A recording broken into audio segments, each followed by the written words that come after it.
there we go. How do you get it up? I don't think you won't get mine either. When you're I'll just ready. If you just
Ready when you're, Justine? Yep. Ready when you're ready.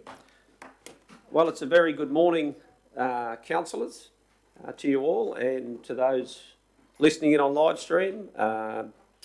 Welcome Laurel Hunt here this morning. He's going to say the opening prayer, but before we do that, I'd like to acknowledge the traditional owners and pay our respects to the elders, both past, present and emerging, as the custodians of this land. And hope that we do a good job today in our role as custodians of our community in our elected positions. I'd like to hand over to Laurel, I believe, for the opening prayer, if it would be, and thank you, Laurel, for your participation here this morning. Okay, thank you. I'm here representing the Uniting Church. We don't have a minister at the moment, so you have to put up with me. Let's pray. Lord, your word tells us that if anyone lacks wisdom, ask God. And so this morning we ask that you will give the mayor, the councillors and the staff the wisdom they need to make good decisions for the people of this shire. Give them discernment as they listen to the concerns and problems of the people, and help them to act justly, embrace compassion and humbly serve. Strengthen them to make brave decisions, even though they may be tough to do. And we pray that neither ego nor personal agendas will get in the way. We ask that you will help those who are negotiating about the land grab by the Rockhampton Council to be civil, not to be provoked, but be sensitive and shrewd in the discussions, and may the outcome be the best for all concerned. We ask too that as winter comes on with climate change making weather unpredictable, that the Council will give consideration to the plight of the homeless. May this meeting be purposeful.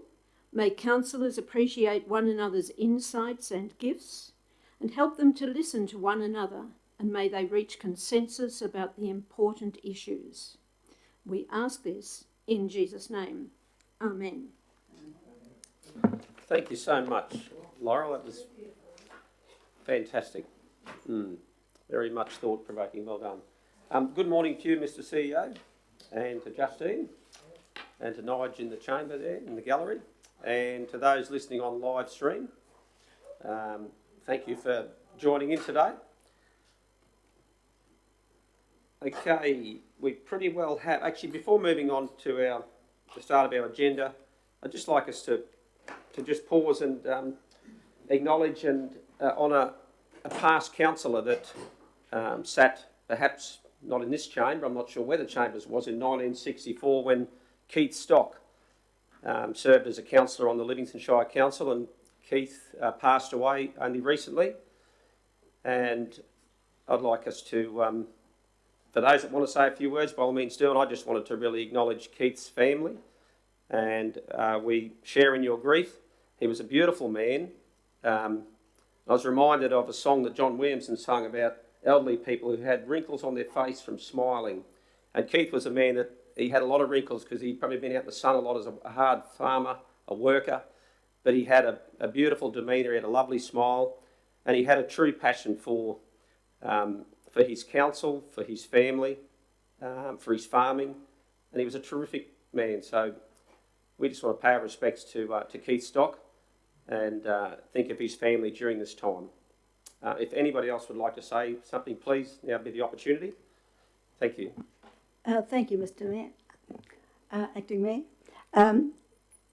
It wasn't until last night that I learned of Keith's passing. I don't do Facebook, but I knew Keith well for a very long time. He was before my era, but he never ceased to tell me how to run the council. He was watching us and watching over us all of this time. Nobody could have been closer to God's earth than Keith. He understood the land, he understood people, he understood what needs to be done. And Keith and his family are very, very well respected in the community and will be sadly missed. As I said, Keith was before my time, but I have no doubt that he would have left an imprint on this council and in his decision-making over that time. And I believe during his era, they were on the riverbank in the Rockhampton area. That's when the council chambers were at that time. So no doubt, I'm sure that my family and councillors present today convey their sincerest apologies and acknowledge the loss of Keith, not only as a former councillor, but as a very valued community member. Thank you, Mr. Chairman. Thank you. Councillor Friend. Thank you, Mr. Chairman. I met Mr. Stocks through campaign. I met him at the markets. He was warm and engaging. I didn't know he was a past councillor, but I found him to be absolutely friendly, and he gave great wise words of advice, and I just give my condolences, and my husband also gives his condolences, having had dealings with the Stocks family in the past also. Thank you. Thank you very much, councillors. We do have some apologies today, both the Mayor and Councillor Watson are down in Canberra, so those apologies will be noted, obviously. They will, Mr. Chairman. If we could trouble councillors perhaps for a formal acceptance of those apologies through resolution, and then we'll move on to a couple of applications for leave. Application for a couple of leaves of absence that we have in addition to today's apologies. Yep, certainly. So that's the recommendation up there, is it? The first will be for the apologies. The first will be for apologies for the Mayor and Councillor Watson, who are attending the Australian Local Government Association conference in in Canberra this week. Certainly. If we could... Someone like to move that? Councillor Mather, second Councillor Hutton. Those in favour? That was unanimous. Thank you. And then, Mr Chairman, we have two applications for leave of absence. The first for yourself for the period 26 June to 4 July, and also for the Mayor for the period 11 July to 24 July. Thank you. Any questions on that, councillors? If not, someone like to move that? Councillor Friend, thank you. Second, Councillor Eastwood. All in favour? That sorts that. Thank you. A confirmation of minutes of previous meeting. So, Mr Mayor, notwithstanding that there is an error on section 4 of the agenda, it suggests a special meeting held on the 14th of June. There was a meeting earmarked for that date, but not held. Instead, there was a budget workshop and a meeting of the audit committee that day. So there is minutes for the ordinary meeting, the May ordinary meeting, 17 May, and also the special meeting that was held on the 30th of May to launch the Leave Livingstone Alone campaign. We seek Council's confirmation of those minutes. Any question on those minutes? Yes, Mr Chairman. I found the 17th of May minutes, but I could not find the 30th of May nor the 14th of June, and we have that explained, but the 30th of May. I did ring the office, but because everybody was busy at the time, I didn't get a reply and I didn't pursue it. Mr Chairman, I'm aware that the 30th of May special minutes have not been uploaded to the portal for councillors viewing. So if we could just seek confirmation of the 17 May minutes today, and we'll add the So moved, Mr. special Mayor. meeting minutes. Yep, happy with that, councillors? Yes, thank you. Can we have a mover then to confirm Yes, you those did. minutes? Councillor Eastwood, second to Councillor Mather. All in favour? Thank you. That takes us on to number 5. Yes, Councillor Eastwood. I can't confirm those minutes. I actually believe I wasn't there. Okay, that's all right. We'll rewind that back and we might... Or you can? You've read them, obviously? Yep. Perfect. Okay, item 5, declarations of interest in matters on the agenda, councillors. If nothing's been put forth at this time, please consider if the item comes up later on to advise the CEO, but obviously best to do it well beforehand. So if there's none. We need to accept 6.1, Mr Mayor, the declined deputations. We're going to do that just now. Yeah, Thank okay. you. That's it. 6.1, Mr CEO, anything to provide on that? Not really, Mr Chairman. The standing orders were altered a couple of months ago to introduce a section whereby we give notice to councillors of declined deputations, but there's not been any since the last meeting. Okay, so we need a resolution to... No? Item 7, business arising or outstanding from previous meetings. We have the business outstanding table there. I think our practice, councillors, was moving towards, we've all read that. If there's anything in particular, please raise that rather than going through line by line, but by all means raise any concerns that you have.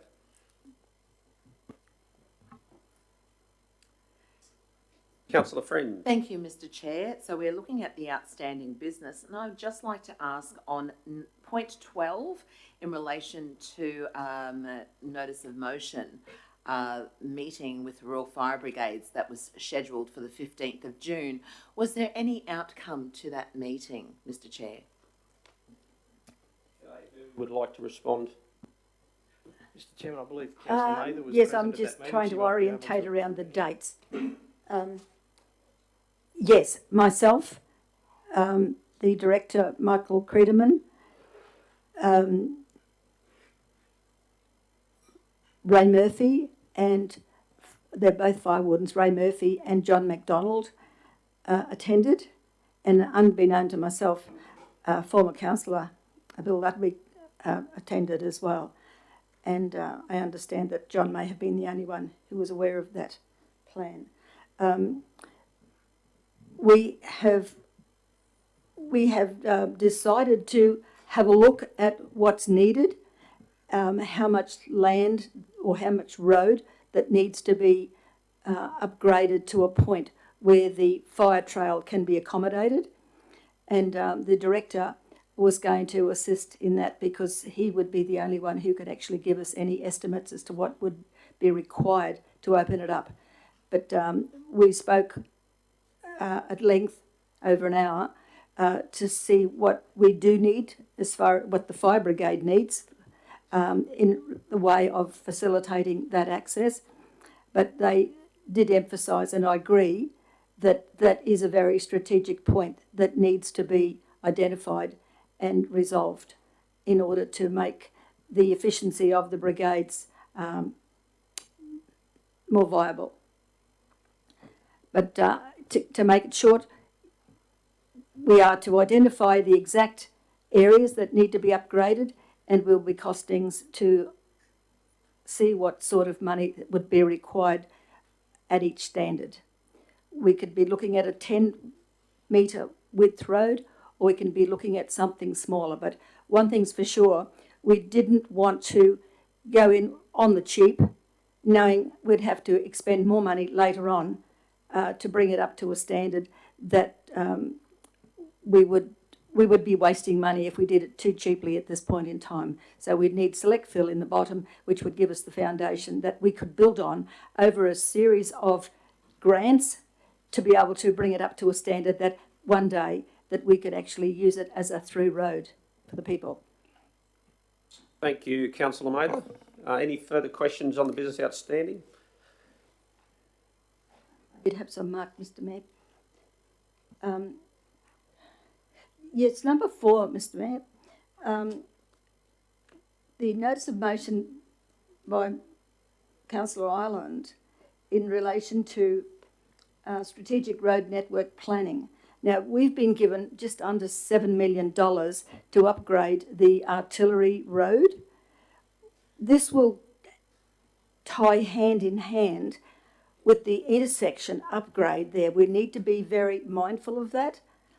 While the intersection upgrade, or the design on that upgrade, is still very questionable, certainly from the people's point of view, not from the TMR point of view, this upgrade to Artillery Road will actually promote more use of Artillery Road, and it will compound the problems at that intersection. There's no doubt in my mind. So while we've got the $6 to $7 million available to us, we need to be very mindful that we could be creating another monster without the TMR taking into consideration the additional use on that section of road.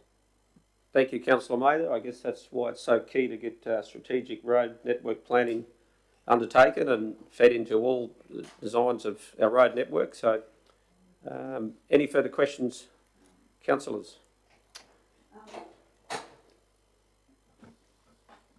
Mr. Mayor, yes, number 9, we'd written to TMR in relation to funding to upgrade Thompson's Point Road, because TMR had upgraded the ramp. It creates more traffic on that road. TMR's investment has caused us additional work, additional costs. And we have written to TMR and asked for their support in getting that road upgrade to seal standard in increments over a period of 4 years. And the response that we received was that it's well known that TMR looks at everything on water, but it's the council's responsibility to upgrade the road on land. And I think that's not good enough, Mr. Mayor. I think we need to go back and have another look at this and stress to them that it was they who caused the upgrade or the need to upgrade that road, and we'll go back to them and put a better case. And if not, we'll just could go over their head. Thank you, Thank you, Councillor Mr. Mather, for your opinion on that. Yes. I guess if you'd like to put something forward, yes. Certainly to test to do that. the table's attitude towards that. Well, that would be something that would be at your discretion, obviously. So is there any comment perhaps from Carl in that matter? Mr Chairman, other than to say, as suggested by the Minister, for the matter to be raised at the Regional Roads Group, the Mayor did indicate that that was his intention. Certainly if Councillor Mather wishes to suggest some other representations in addition to that, I'm sure that will be gratefully received. So the Mayor's looking into that by the sounds? Yes, he's just looking at his correspondence. He'll take the Minister's advice and put it on the agenda for the next Regional Roads Group meeting. Okay, great. Yep. Thank you, Councillor it's Mather. a matter of pursuing it. If in doubt, try again.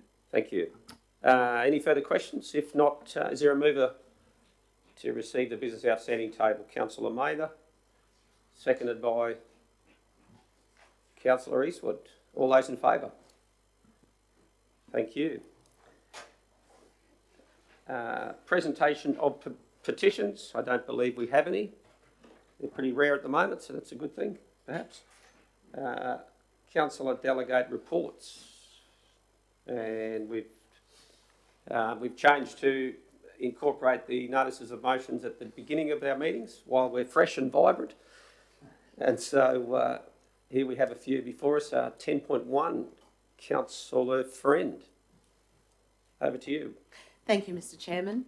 First and foremost, through Mr. CEO, the councillor recommendation was not completely placed under this particular report. I submitted the following, that council resolved to reduce the speed limit from 60 to 50 at the approach of the Keppel Cove roundabout, Zilsey, and continue the reduction throughout Keppel Cove estate, and to install a speed bump on the approach to the roundabout located at the entrance of Keppel Cove estate. So that just needs to be added into that councillor recommendation. So that recommendation is not your notice of motion, is that what you're saying, Councillor Friend? That recommendation is part thereof, my notice of motion. Right. The other part of it was not added to it, yet it appears on the on the agenda. Okay, well, I guess first and foremost we perhaps should deal with your notice of motion. And then... Mr Chairman, the two should be the same, so we'll just have that additional wording that was omitted added to the councillor's motion. Okay. It was clearly omitted in error. Right, so the intent is to reflect Councillor Friend's motion. No intention to alter. No, okay, so if we could just make that change. Is there any comment though, I guess I'm interested from traffic experts in terms of the placement of the speed bump? This is the issue, I guess, with notices of motion. We don't really get the opportunity to assess these things in the way that we might in other... so there's been a very hurriedly assembled set of commentary that was available in the time. We haven't really come prepared to discuss the issue in detail. So, Mr. Chair, I'm happy to move once the second part is on there, and install a speed bump on the approach to the roundabout located at the entrance to Keppel Cove estate. Okay, is there a seconder for that? I just Yep, need any questions or? I just need some clarification, Mr. Mayor, because would that contradict the intention of the recommendation, adding that bump in? Because the recommendation says that from the roundabout to the first intersection, it's going to be a 60, well, this is what the intention is here, 60 kilometre. Now, what would a bump do to that? So, Councillor Mather, thank you, through the chair, my notice of motion was that council resolved to reduce the speed from 60 kilometres to 50 kilometres at the approach to the Keppel Cove roundabout, Zilsey, and continue the reduction throughout the Keppel Cove estate.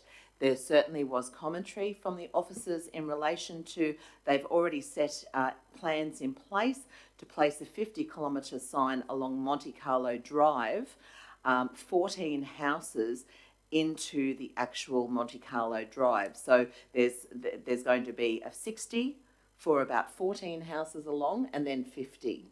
So my intention is to keep my notice of motion as is, as the approach to the roundabout becomes 50, and that just stays 50 along the Monte Carlo Drive with the intention of a speed bump.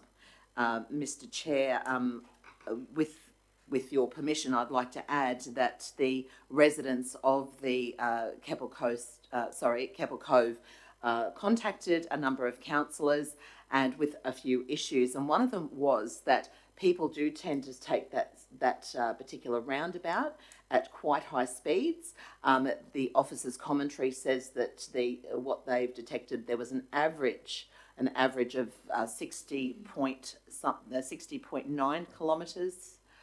So on the higher end of that 60 kilometre range, the residents are hoping that we can reduce that to 50. So as they approach the roundabout, they will be slowing down, and by the time they hit Monte Carlo Drive, they will be undertaking 50.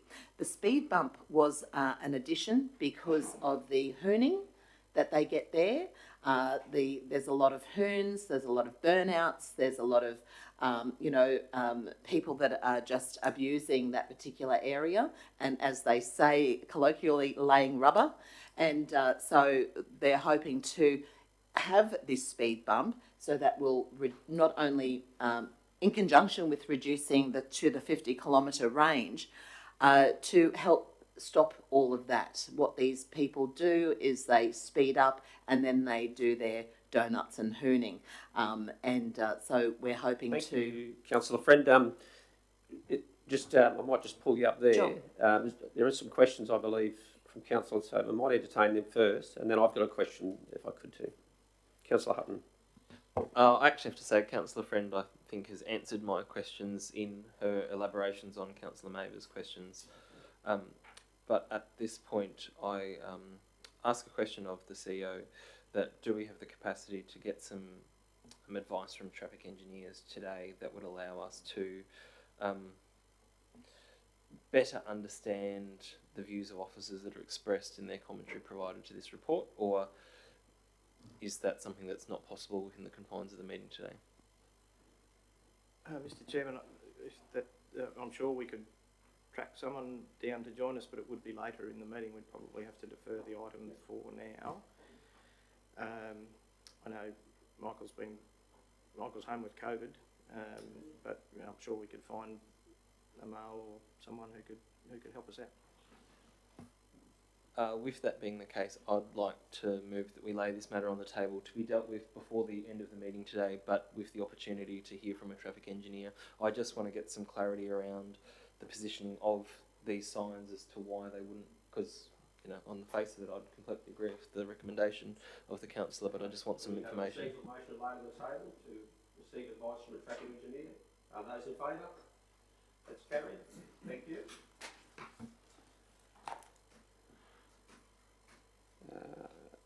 10.2, notice of motion, Councillor Friend.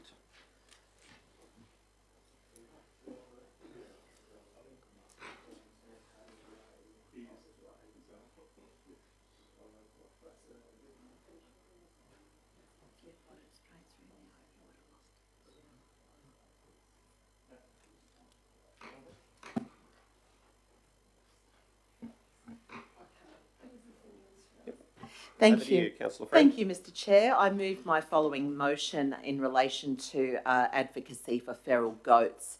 That Council resolved to send letters to the Queensland State Government Department of Environment and Science, Queensland State Minister for Environment, Honourable Megan Scanlon, Honourable Member for Keppel, Brittany Lauger and Tower Holdings, advocating for feral goat reduction and control as part of the leasing agreement of WAPA, Great Keppel Island.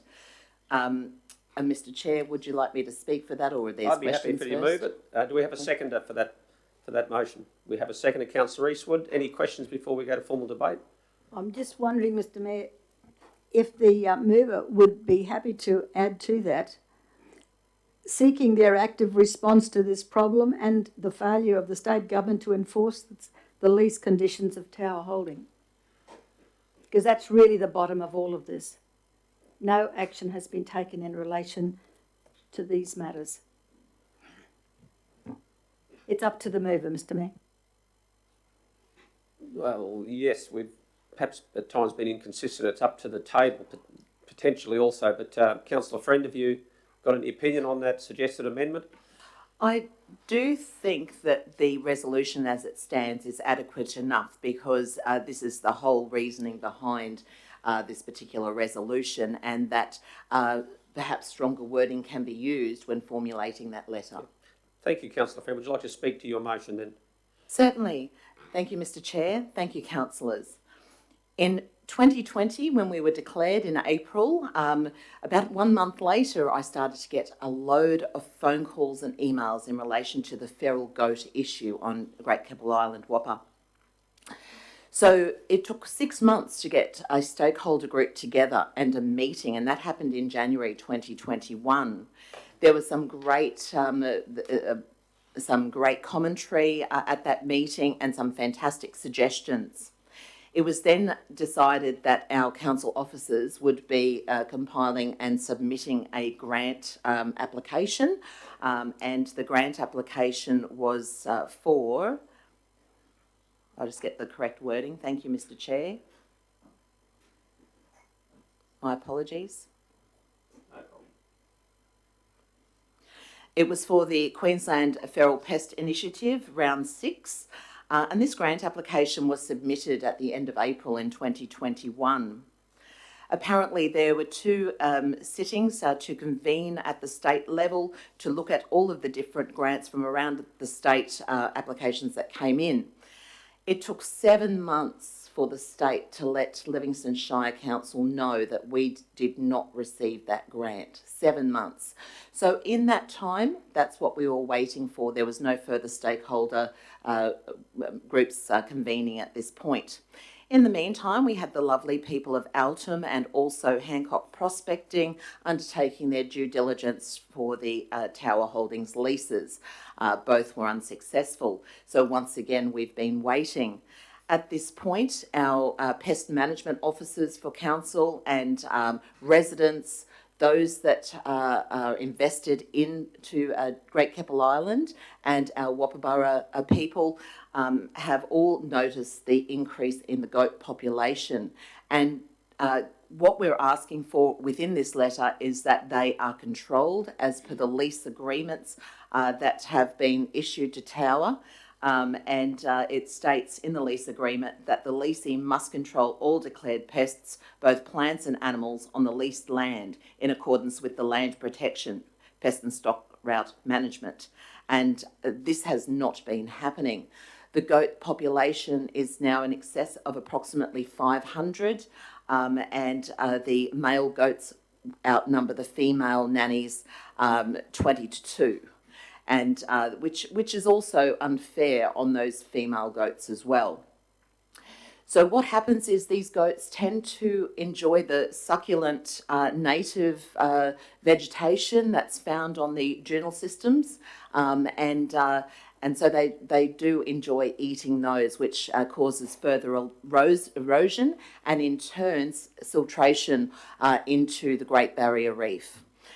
So we need to do something. This is a reminder, and I do agree with Councillor Mather. The wording should be of a stronger nature. However, we can certainly address that in the letters to the state government and leasee holders. So basically, it's to bring this to the attention of these people, not only these people, but the community also. And so I just commend this to the table. I had given to all councillors some photos that were sent to me from a trip over to the island yesterday. And there's some quite disturbing images within that as part of the dead goats, debris, just the absolute neglect and degradation of Great Keppel Island, and someone must be held responsible. Thank you. Thank you, Councillor Friend. I'll ask the question, but anyone speaking against the motion? No, Mr Mayor, I think the councillor put it eloquently. Okay, in that case, we'll put it to the vote. All those in favour? That's unanimous. Thank you. Moving on to 10.3, I believe, another notice of motion from Councillor Hutton. Over to you, Councillor Hutton.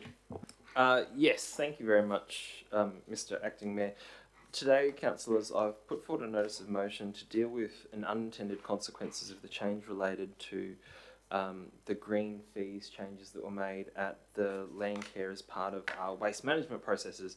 The unintended consequence is that groups such as land care and other environmental groups who work in public spaces, collecting weeds, making our spaces beautiful and green, whereby they mulch on site as much as they can, but they take away the seeds and the waste that can't remain on site.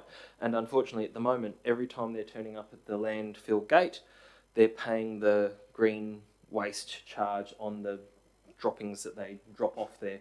Obviously, they are doing a public service, they are contributing to the public good, and so to that end, I've put forward a notice of motion. However, with the leave of the table, I would like to make an amendment based on the advice provided by officers. So I've emailed it to all councillors and to Justine if we could change it, please. So the changed request that I bring to council is that council take such actions as required to enact community service obligation, which provides for the waiving of gate fees for green waste by land care and equivalent groups, with a review to occur in line with budget considerations in 22-23. While officers have been diligent in trying to get some data around what this cost may be to council, this is an unknown, and it is very hesitant of me to imply and put any burden on council that we actually haven't got a figure around. The aspiration is that this will be something that costs less than $2,000 in any given year, but I think that it is important that we review it in line with next year's budget to make sure that we are not putting ourselves in a place that we can't come back from. However, it's also, I think, really important that we do manage and deal with a problem that's been identified by the community, and I'd encourage the table to consider it. Second that, Mr. Chair. Okay, so we have a move in Councillor Hutton, a second in Councillor Friend. Councillor Hutton, did you want to speak to the motion any further? I will take that I've spoken to the motion. Okay. Anyone speaking against the motion? Not speaking against, just getting a clarification. The Cape Coast Landcare Group is already getting an exemption, isn't it? According to the report. So they're currently paying fees when they're turning up with waste, green waste in people's cars that are being dropped off. So the report talks about a process that we can use to provide for a register, and that's where I've changed the wording of the motion to say take such actions as required to enact a community service obligation. So trying to adopt the language of the waste service providers, but also making sure that we're giving them that need, because at the moment they are paying a fee when they Yes, well, we don't want to discriminate against other. The other one I had was in relation to the weeds. You're saying that the weeds that they take to the transfer station, if they are weeds and if they have a chance of spreading and causing harm, environmental harm, is there another way that we can dispose of them? And I'm talking incineration here. I mean, that's something that perhaps we can, not for here, but perhaps we could pursue it in the offices going forward. Certainly. As to how we deal with those. Not take them back to where they originated, but to actually dispose of them permanently. Excellent. If there's no further speakers, or there is, Councillor yes. Friend, you'd like to speak to the motion? Certainly. I agree with Councillor Hutton. There is some information as well that people may not be aware of. So I was going to suggest an amendment, but I think Councillor Hutton's amendment does this quite adequately. Mine was to increase the community organisations' money that's located in our budget, which is approximately $10,000. This is usually taken up by Vinnies and Salvos for the dumping of those outside those particular shops, and to create, to actually add about $5,000 to that budget. However, I think that we can discuss that in budgetary terms throughout the next budget discussions. The other thing is that I do agree that there should be a register, and this is why I'm seconding this and all for it. However, Landcare are absolutely aware, and I spoke to the President over the weekend, that what they needed to do was contact Natural Resource Management, any of the staff in Natural Resource Management and Sustainability, and they would have taken note of the actual vehicle, because what's happening is any one of the 20-odd volunteers uses their own vehicle to take the rubbish to the landfill. And there's no particular way that any one of those vehicles can be seen as well, okay, you're definitely landfill, that's fine. So this is where the problem lies. So the President was aware to contact, at the end of their clean-up, to contact someone in that department, and they would take note of the registration of the vehicle, and that the fees and the for those particular dumpings of green waste would have come out of the natural resource management budget. However, we do need something that is formalised, and we do need some sort of a register moving forward for land care, but they have the opportunity to contact every time, but they don't seem to, and our officers are waiting for their call. In saying that, I think that this, as I said, it does formalise the procedure, and we need that done. I wholeheartedly agree that this has been going on for too long. But I would suggest that we do increase the budget from 10,000 to 15,000, because there's other organisations such as Capricorn Catchments who have just had a big clean up, and that cost at the council's cost, it was $1,500. It was car parts, car bodies, tyres. So it's not just land care, it's all of these CSOs moving forward. Thank you, Mr. Chair. Yeah, good points. Any further speakers? Councillor Eastwood.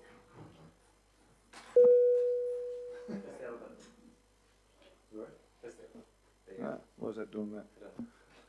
Yeah, look, all I would like to add to that is this isn't just a land care issue or a green waste issue. It's about making sure that we look after all our volunteer bodies and those that work for our community. And this is a great step forward to that, but we need to even push it further into all our local organisations and that do good for this great shire of ours. Thank you, Councillor Eastwood. Councillor Hutton, did you want to wind up? No. We'll put the motion to the vote then. All those in favour? That's unanimous. Thank you. Okay. Councillors, this takes us on to my notice of motion, which I recognise for some it may seem like a little bit frustrating given that we've perhaps been here before.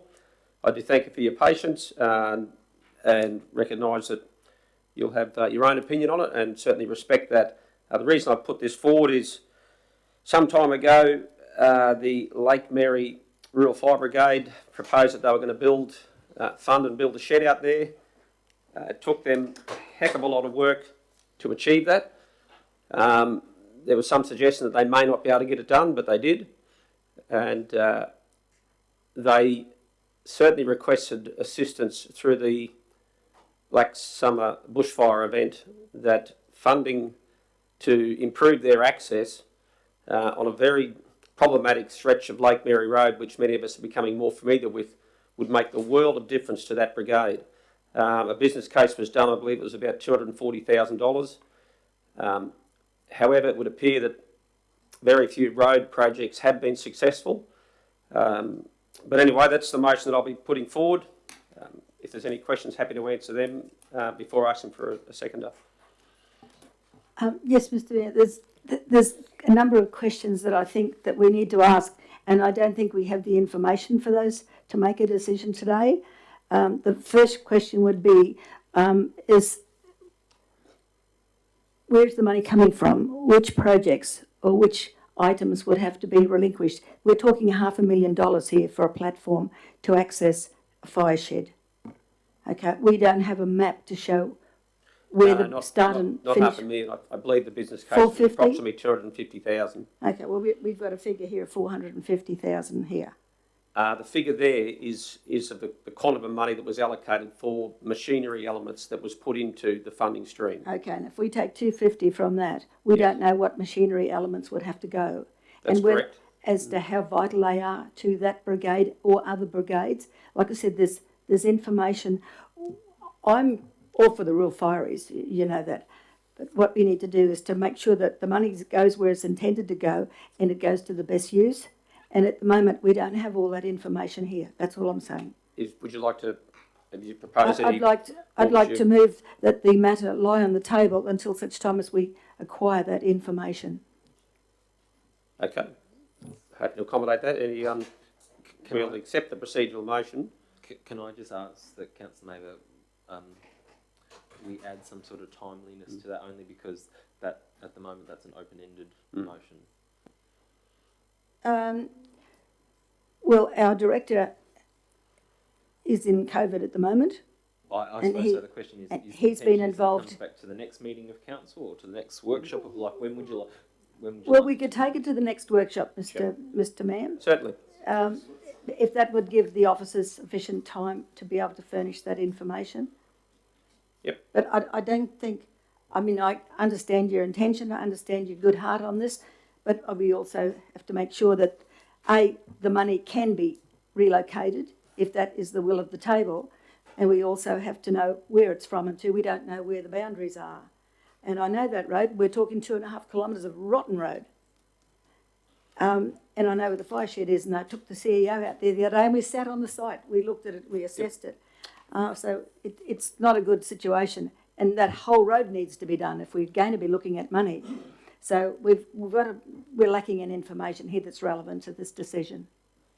Okay, we have a procedural there to deal with, so Councillor Hart, looks like you've got your hand up again. I was going to just ask with leave of the table. I know that Councillor Mather's got a procedural motion. Procedural motion should be dealt with without Debate. I just wanted to ask a question of the CEO in regards Certainly. to the timeliness of the grant funding and the purchases, if they've already been undertaken or if there's a thing that they need to be purchased by the end of June. Is us delaying this to allow for further investigation going to cause any further hassle to that process?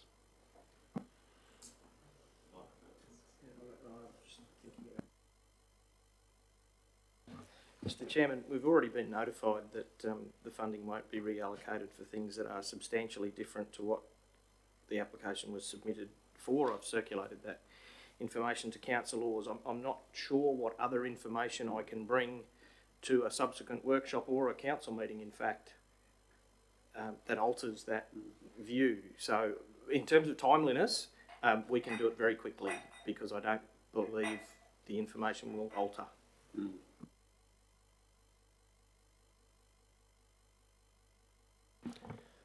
There we go, we have a procedural motion. You certainly vote on that, councillors, if you feel that you want to go further or to get more information, which may not be forthcoming because the CEO's advised that he's already provided all the information that they can. Or if you believe that that is something that you want to do, by all means do that. Or alternatively, I'm happy to put the motion to the table and debate the merits of it and why I think there may be a different pathway. But so we'll deal with the procedural motion. Those in favour to lay this on the table and deal with it at a briefing session. Yep, that motion is carried. Thank you, Justine.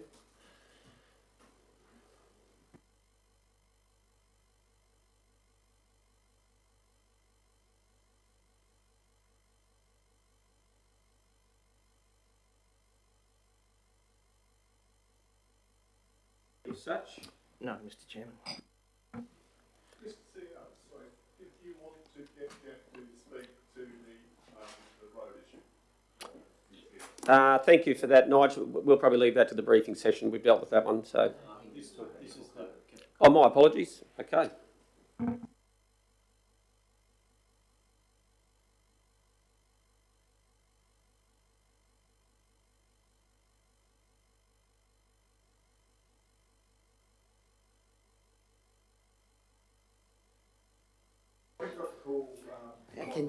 Can you so don't forget to turn your mic on.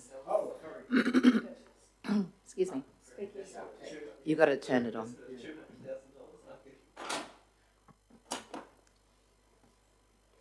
Okay, Jeff, so you're aware of the issue or the subject that in terms of Keppel Cove, Councillor Friend has a motion in place.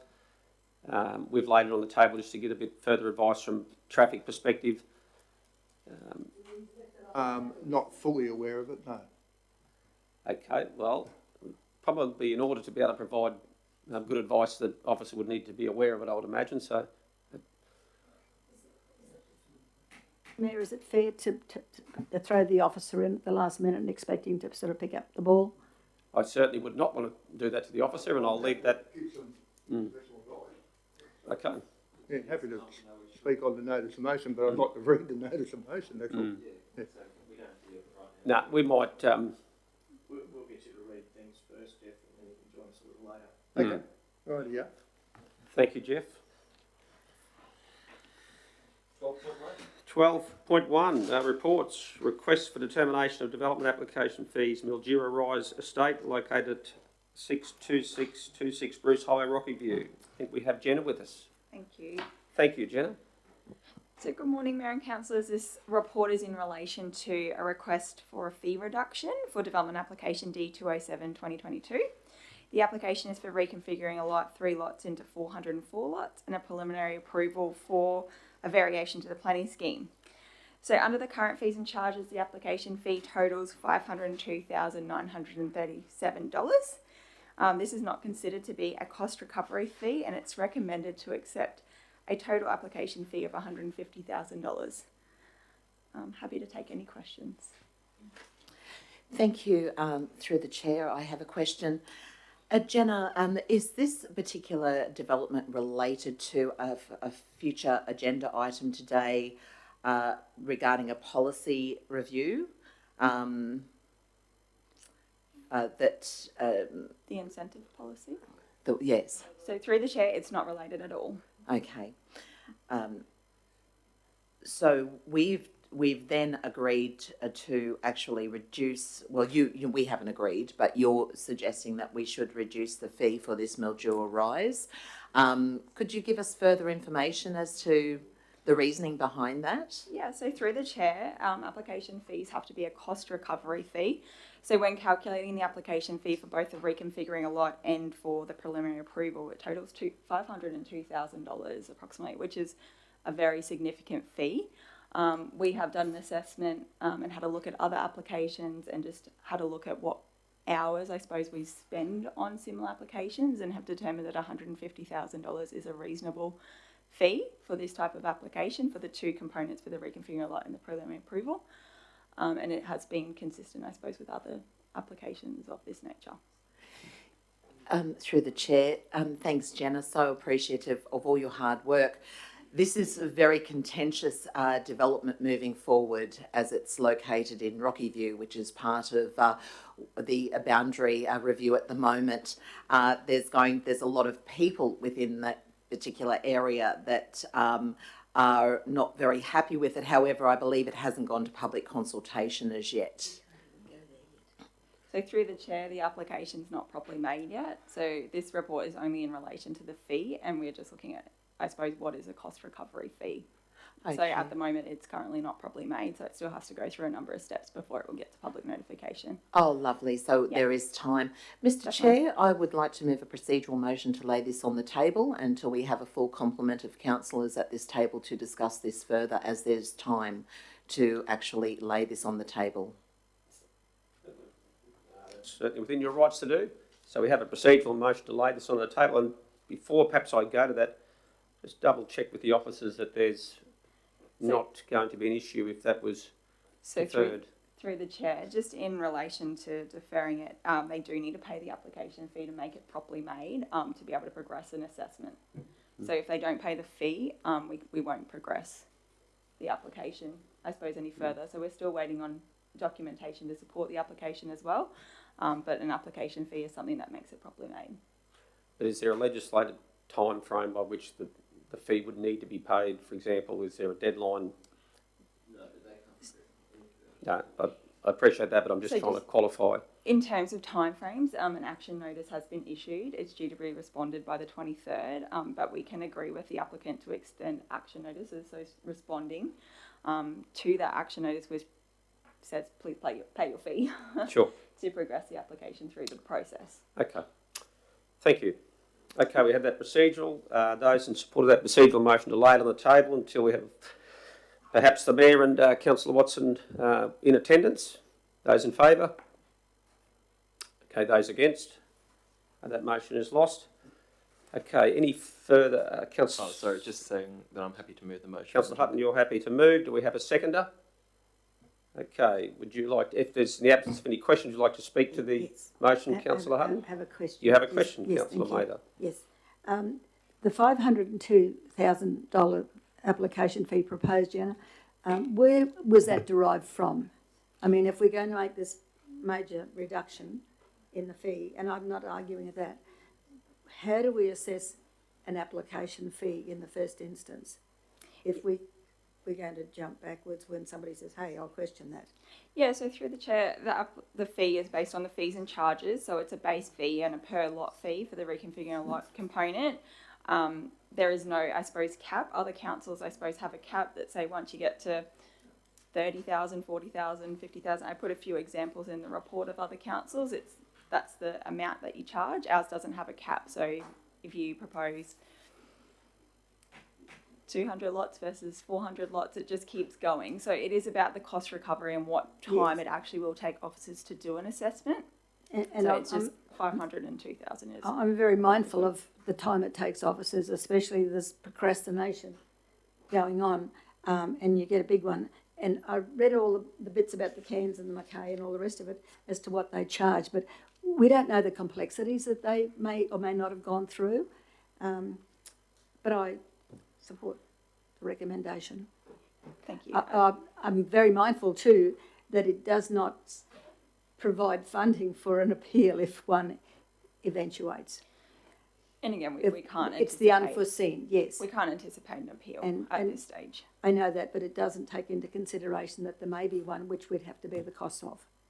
Yeah.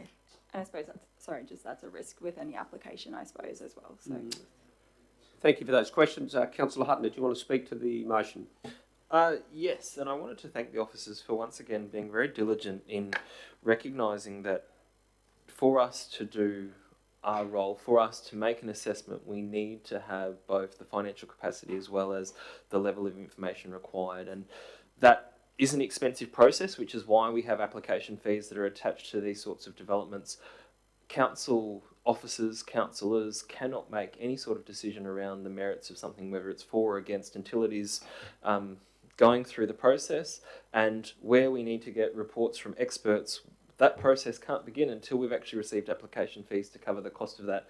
By that being said, it's not the intention of this council, or I think any council, to actually unnecessarily charge excess fees in the application stage. This doesn't relate to infrastructure charges or any of the other fees that would be related to a development should it be approved.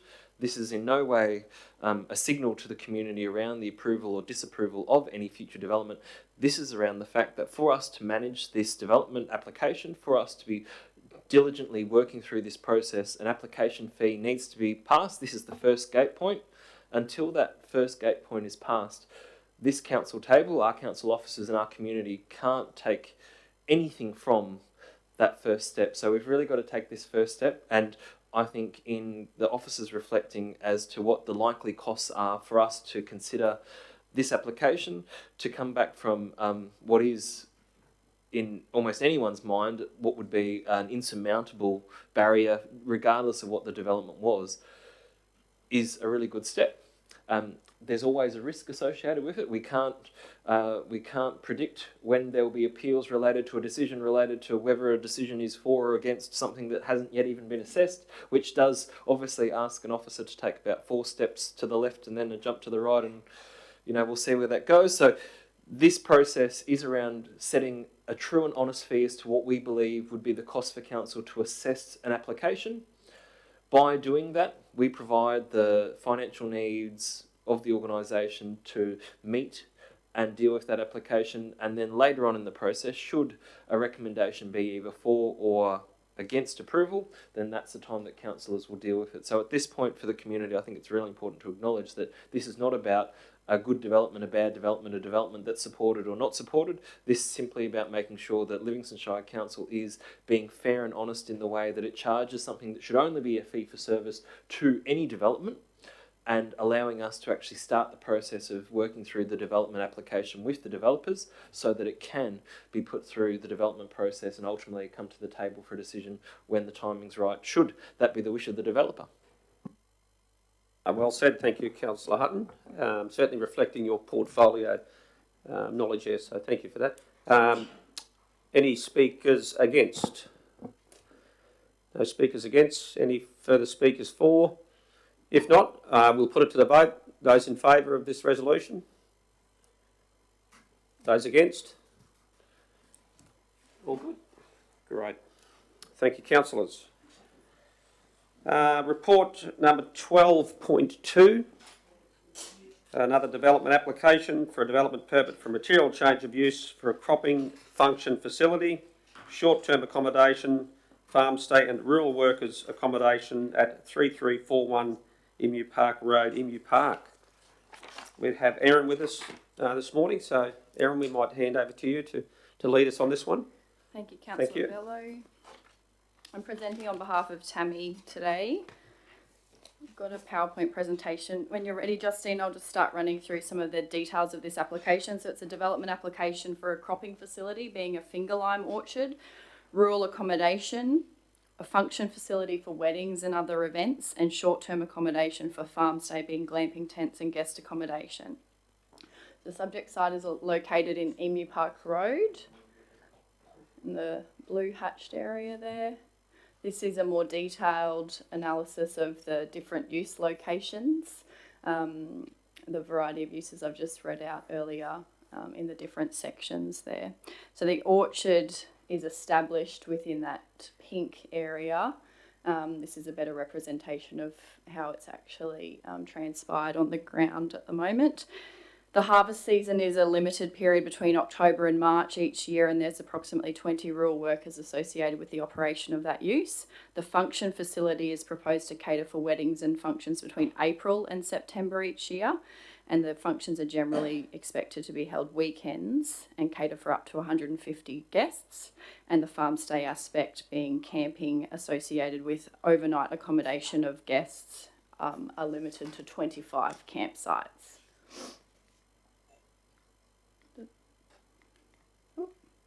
And we're finished. Sorry. Yes. Number of overlays on the site, including bushfire hazard and biodiversity, which have been appropriately reported on and conditioned through the recommendation. And the site is located in the rural zone, of which a number of the uses are preferred uses. The function facility use is not explicitly a preferred use. However, the determination is that the development can coexist with the finger lime orchard, given the variety of different times of the year that the uses will operate, and given that functions will only be held on weekends. The operation is not a dominant use and will not compromise the primary rural nature of the development. So the matter was referred to Department of Transport and Main Roads in terms of the Emu Park Road intersection, and they provided appropriate conditions, and the application went through public notification where no submissions were received in respect of the development. And finally, in response to a pragmatic assessment of the apportionment of the use across the year, recommendation C is in relation to infrastructure charges relevant to the actual operation of the use. And officers commend this to the table for approval, subject to the conditions outlined in recommendation B. Happy to answer any questions. Erin, we seem to be, Councillors, over to you, we Councillor seem Mader. to be having more and more of this joint venture between accommodation, tourism and cropping or primary production. So we haven't got any policy as such that sort of we're taking a one-on-one as we go, is that right? We are, through the chair. There has been a shift in regards to a number of function facilities operating or wanting to operate in rural areas. There is requirements in the planning scheme in relation to separation distance for rural operations, but what I think you'll find is in the majority of circumstances, the uses don't necessarily happen at the same time, either being the same time of the week or the same time of the year, and the landowners are actively there to run a rural production or a rural activity on the site, but also likewise are looking to generate additional income and have people enjoy the rural and amenity aspects of their property. So they have a vested interest in making sure that they can make it work. In the majority of circumstances, you'll find that conditions in the approval require a site-based management plan to make sure that those uses can co-locate, but you'll find the And it property talks owners. all about the parking that needs to have some sort of a plan as well. And the neighbour, the closest neighbour, because we're not looking at doing any sealing inside of that area. In terms of this development? Yes. So they already have quite well-established access into the property in terms of two driveways. It does actually meet the requirements of the code in terms of distances. However, the bushfire management report analysed that further, and there was conditions about widening that extent of that formed width. Environmentally harmful. The ceiling, the closest neighbour, where would that be? I don't have the exact measurement, but there's a land holding here. So we're looking at the operation here. So the operation's to the west of the closest neighbour? I think they might, it's hard, sorry, I don't have a zoomed in view. Next, so that's the council water site there.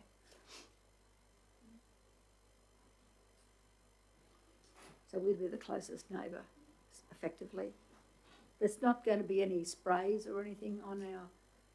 I don't have the specific details of how they operate that use. They actually are already operating that business lawfully in terms of the cropping facilities. As to the actual functions of it, that was analysed in terms of separation distance. All environmentally approved at this point in time. Yeah, and it's quite I think you'll find it's quite a low scale use, which is why they have allowed for accommodation to be located quite close to the business. What do they actually grow there? Finger limes.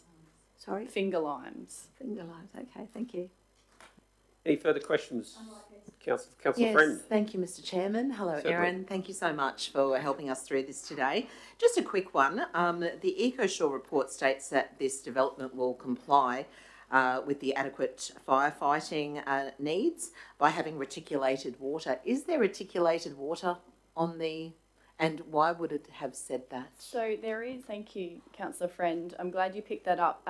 There is a trunk water main that does run through the property. However, this development does not propose to directly connect to that because of the size of the main. I don't believe there is an ability to connect, which is why you'll see the conditions as they have been drafted in relation to additional water storage being a tank of 50,000 litres to be required for the development. And just to confirm that there was no public notifications either for or against this development? So there was, correct, there was no submissions made in response to the public notification, yes. Thank you, Erin. No further questions. So we have a mover. Councillor Hutton. Councillor Eastwood is seconding that. Councillor Hutton, would you like to speak to the motion? Yes, thank you very much, Mr. Acting Mayor. And I think an exciting part of this journey is how, yet again, this demonstrates Livingstone being the lifestyle capital of Central Queensland.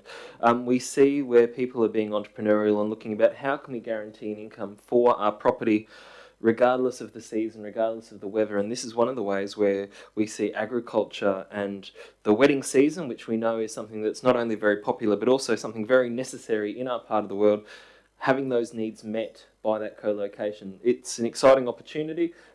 Good luck to the proponents for what comes next, and thank you, officers, for the time that you've taken to investigate this thoroughly. And you can see through the detail that's available in the work that in allowing these co-locations, council is cognizant of the challenges of a primary production property being used in different ways, but also open to the opportunity that it provides, as the officer has said, to generate income for a property in the off-season or to generate income for a property in times when the rural sector, for whatever reason, be it economics, be it climate, be it disaster, is affected.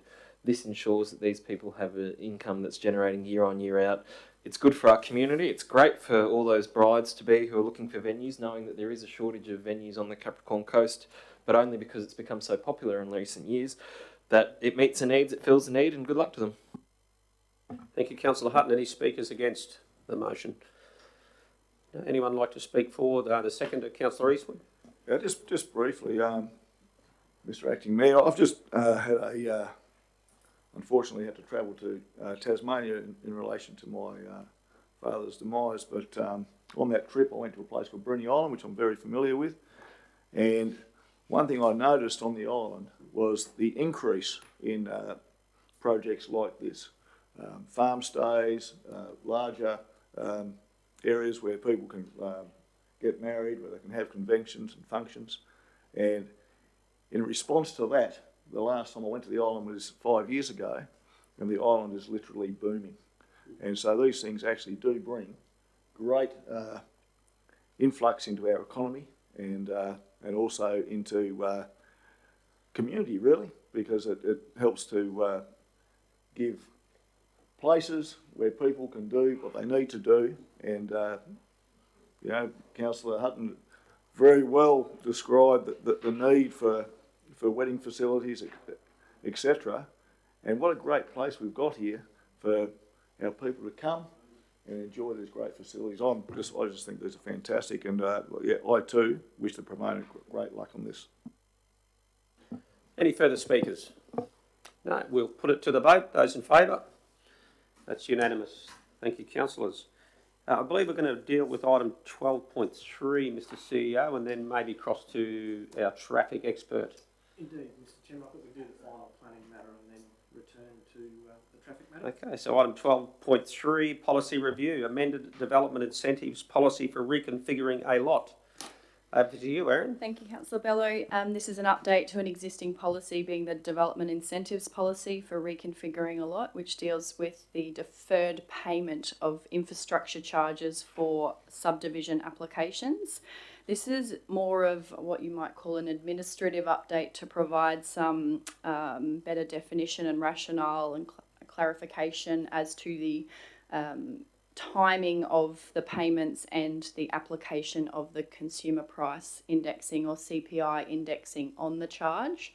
So officers are proposing to update item 5. Or now amended 5.6, previously 5.5 of the policy, to be able to clarify the specific reference to when CPI increases are required to be applied in relation to not the creation of lot per se, but at the time of survey plan endorsement, and then additional clarification added at 5.4 in relation to the component lots, and further at 5.8 to clarify when a charge for payment in accordance with the fees and charges is required to be paid. So I'm happy to answer any questions, and the details are in the attached report in terms of the track changes to the policy. Thank you, Erin. Any questions, councillors? No questions, just an observation, Mr. Mayor. It's always good that we can continue to explore incentives for people to invest here, because what used to happen before may have worked back then, but I think we need to look at all sorts of scenarios and opportunities, because people are looking for something different. So we need to be ready. Thanks, Erin. Thank you. Would any further questions? If not, do we have a mover of that motion? Councillor Hutton? Councillor Mather, was that a hand up or a scratch? It could be both. It'll work. It'll work. Okay, would you like to speak to that, Councillor Hutton? Only to say that, as always, we recognise that policies are working policies and can be changed to meet needs or where deficiencies are identified, and I thank the officers for the work that with this that has provided some clarity to those who found something that they couldn't quite necessarily get to grips with, and it means that we've got greater clarity for the community while providing the incentive that was intended for mum and dad developers, etc. on the way. Thank you. Any speakers against the motion? Any speakers for? We'll put it to the vote. Those in favour? That's unanimous. Thank you. Councillors, I believe we're going to welcome Jeff back to the table. Perhaps what I might do is move a procedure that we suspend standing orders just to allow some more liberal discussion on this for a time. Jeff, you're familiar with the matter now? Yes, I am. I'm going to lift it? Yep. Okay, we'll lift. Councillors, we are going to lift this matter off the table to allow us to deal with it. So those in favour? Yep, that's lifted. And now if I could move that procedural to suspend the standing order. Thank you, Justine. That'll allow us a little bit more freedom in our discussion. Okay, over to you, Jeff. Yeah, and Amal, I believe we've got with us. Yeah. So thank you, guys. I suppose the request made to reduce the 60k to 50k speed limit on the road is sort of has been investigated by officers, and based on current engineering practices and the behaviour of traffic, that the recommendation is to leave it at 60k. It goes back to, I suppose, fortunately I've been reminded in recent months coming out of Rockhampton Airport, which what was decided on 20 years ago throughout the state was 50 kilometres an hour in urban, 100 kilometres an hour in rural, unless posted otherwise. The idea of that was to create safe urban streets, residential streets, and to do that and to stop rat running, the through network, collector roads, arterial roads and that were to be at a higher speed, 60k, in some cases 70 kilometres an hour. So you've got Monte Carlo Drive as a minor collector, 60 kilometres an hour. The rule is that only those are signposted. If you're in an urban area, and you see this when you leave the airport, big sign saying if you're in an urban area, the blanket speed limit is 50 kilometres an hour. To get any adherence to speeds, you've got to sort of make it consistent and statewide, which they've done. So that's the basis behind officers saying that we're just staying with the current engineering practices and legislation as far as the speed goes. I suppose with Monte Carlo, while ultimately it would be a collector that ran around and connected back to itself, it does end at a certain point at the moment because it's still in the development stage. So we've acknowledged that and probably gone a little bit outside the practice where we've suggested where we do hit those urban streets at the end of the majority of urban streets, we will put a 50 kilometre sign up, which is not normal, but we see that as a little bit of a compromise and probably common sense, because you're on what appears to be a collector road, and then in a very short distance it ends, and it sort of narrows down, only half of it's built in that. So that's why we're suggesting we put the 50k there. As for the roundabout, the proposed speed hump, local area traffic management devices have to be well thought out and well planned. Speed humps are not necessarily the best solution, and in some cases things like a roundabout can act as a speed inhibitor. If you go back to, say, the 70s or previously, a lot of urban areas were set out in a grid pattern. Look at North Rockhampton. Apart from, say, geography stopping a grid pattern, it was a grid pattern. To try and improve safety in areas as cars got faster and that, subdivisions from sort of 70s, 80s onwards included a lot of bends in the streets, a lot of roundabouts. The odd speed hump or entrance statement did go in, but things like roundabouts and bends acted as a controlling device for reducing speeds. So in our view, the existing roundabout in that area does act as a speed hump. If there's a case of vehicle turning, local hurnings, it is more of a police matter. Maybe council could get on board, and if we can deploy some cameras that the police can use legally to, if we identify perpetrators, maybe we could think of that way. But the council's, the officer's recommendations is to leave the speed as is, install a 50 sign where you are away from that sort of collector road shape, because it's currently Monte Carlo is actually separated by a centre medium and that. And we don't recommend any speed humps around that intersection or roundabout. Yeah. Okay, thank you. Any questions, Councillor? Yes, thank you. Thank you, Mr. Chairman. Thank you, Jeff, for answering some of those questions. Where the officers have said that you're going to put the 50 kilometre sign, it's about 14 houses in. And from what I can gather from residents, children actually play in that area, they live in that area, and they're riding their bicycles in that area. Why would you put it 14 houses into Monte Carlo and not further forward? If Monte Carlo was completely its final, If Monte Carlo was complete to its final layout, it would be collector road all the way around, so it would remain at 60. We've got an existing situation where the development hasn't progressed for a while. So it actually goes from a divided road to almost a half road where we're proposing, and plus there's residential streets off to the right, be that south, I'm not quite sure.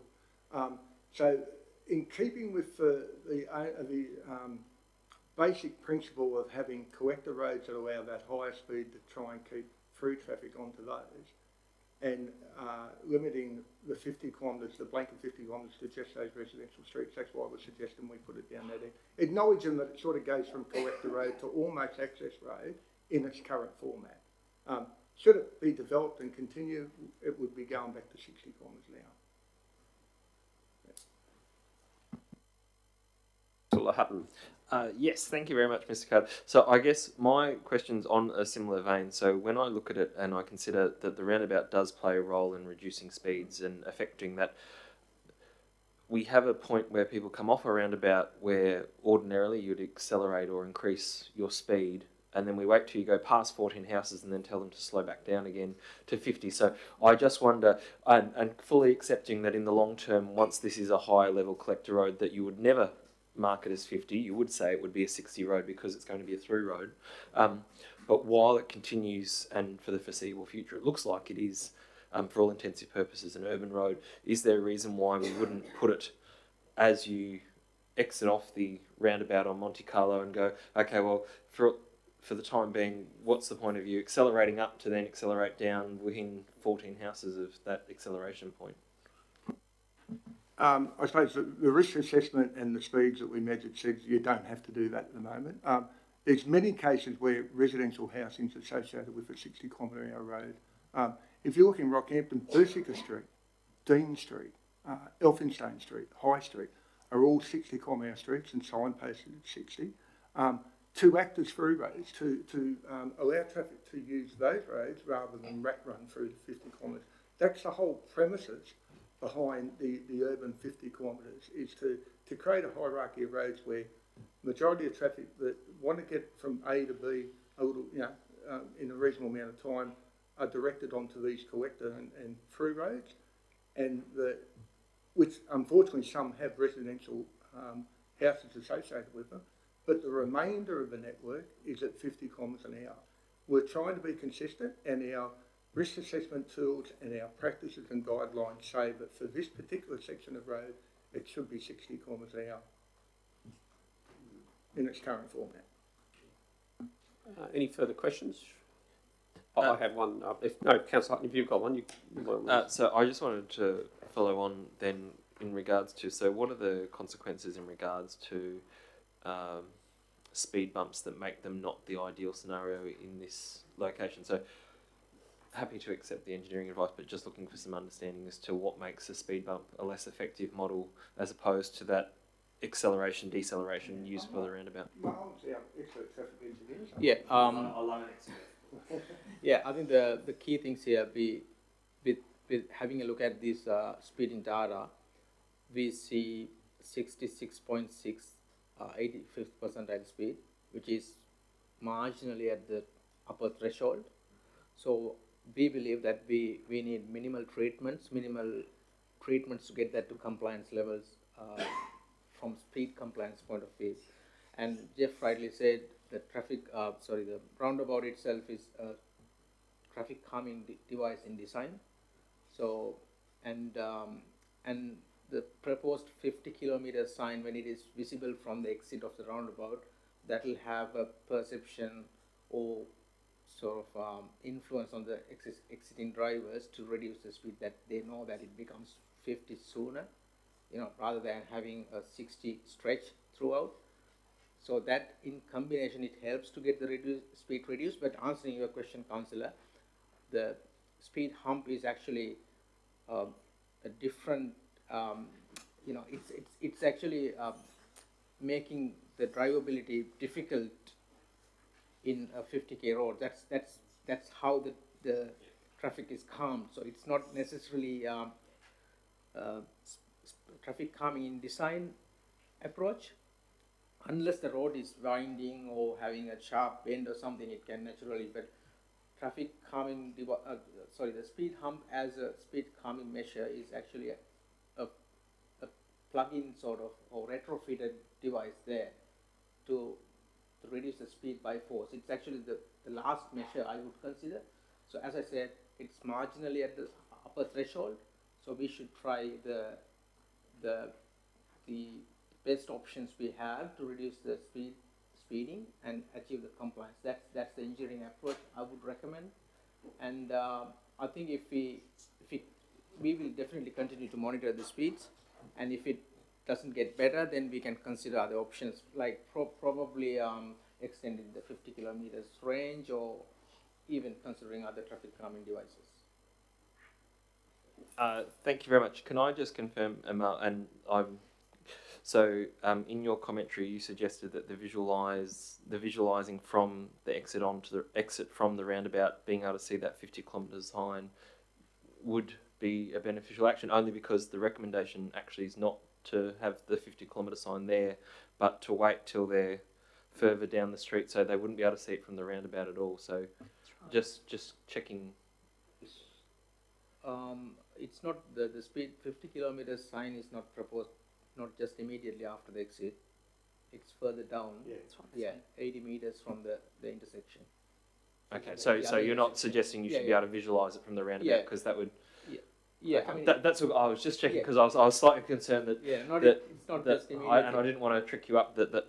So my other question, related back to obviously one of the concerns I have around the speed hump is just the noise that it places upon. So when people are going over it day and night, having that thump out the front of your house is obviously not something anyone particularly admires. Which is what drew me to the 50 kilometre design coming off the roundabout, because if you can give them that guidance, what's the speed that we expect people to travel around a roundabout at? It's generally around 40, 45 maximum. Okay, so they're coming off a 60k zone, going into a 40. 40 would be, I think, reasonable for this intersection, Okay. but even it could be. Yep. Right. And are you able to provide some guidance? As I know that we've got that traffic count that suggests that the average speed's 66 or 60. Can you tell us where along Monte Carlo that was placed? Was this at the northern end or the southern end of the road? I can't remember. I can't actually confirm at this stage. I need to check with the traffic engineer. Okay. The graduate engineer who installed the counters.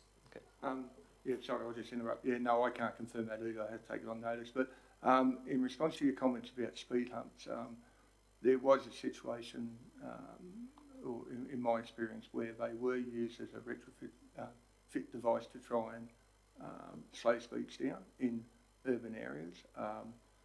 It was very difficult to get a person to agree to have it directly outside of their house because of that. I think there have been a number of councils that have written policies along that, but sort of street, want to go down the traffic calming, speed hump way, that they agree to having it in front of their house. Someone agrees to having that, and it was very rare to get a taker to do that because of all the things you talked about. Yeah, so they're not the be all and end all of closing. Thank you, Councillor. Thanks, Jeff. Thank you, Councillor Friend. Thank you, Mr. Chairman. So a couple of questions I have. First and foremost, the intention of this resolution was to have the speed bump between the 80-metre approach to the actual roundabout, and not outside of anybody's home or in Monte Carlo Drive or near residential properties. It's on the approach to the main roundabout going into Keppel Cove. The second thing, the question I have to ask you is the average being about 66, and my apologies to Mr. Chairman, earlier I said 60 is 60.9, but I didn't, or 69, 66 kilometres. Now, how do you take those averages? You count a number of different vehicles, and some might be doing 70, for example, and some might be doing 40, and some might be doing 80, and then you average it to that speed. Is that correct? No, it's not actually average. It's 85th percentile speed when you have the speeds of all traffic on that section of the road during the traffic count. That would be the percentage of vehicles. 85% of the vehicles will be driving at or less than 66.6. So there's always 15% above that, they are considered outliers generally. So 85th percentile is when you have the 85% of the traffic compliant to a certain speed, that is 85th percentile. So it's not just average.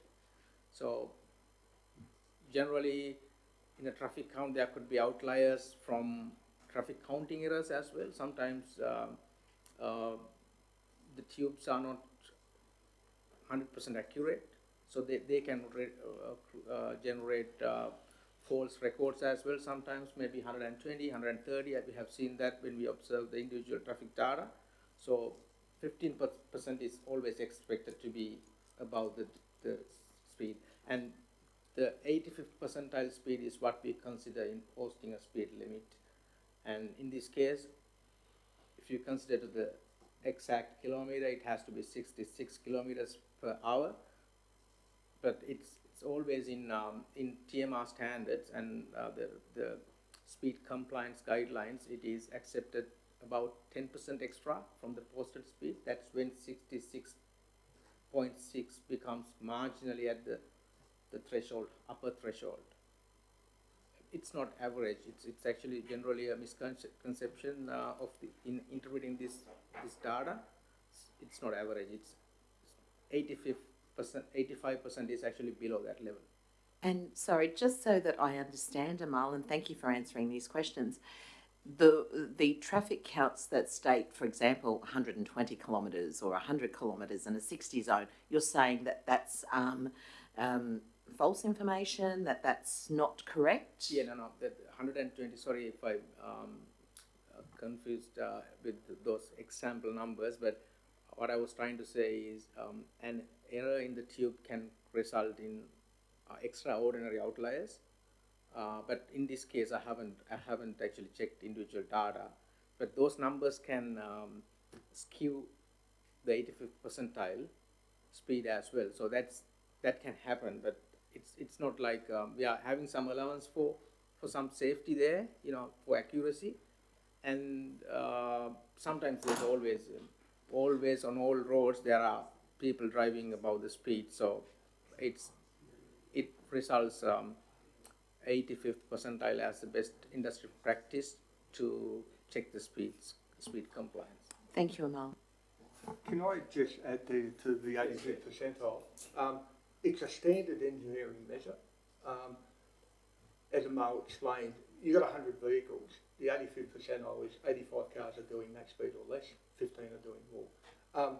To give you an even better example of the 85th percentile, I'm not quite sure what it is now because I haven't done traffic engineering to the extent that Amal has for a long time, but if you go back a lot, when you're talking about car parking spaces and that, at one stage, the 1980 Ford LTD was the 85th percentile vehicle because of its size.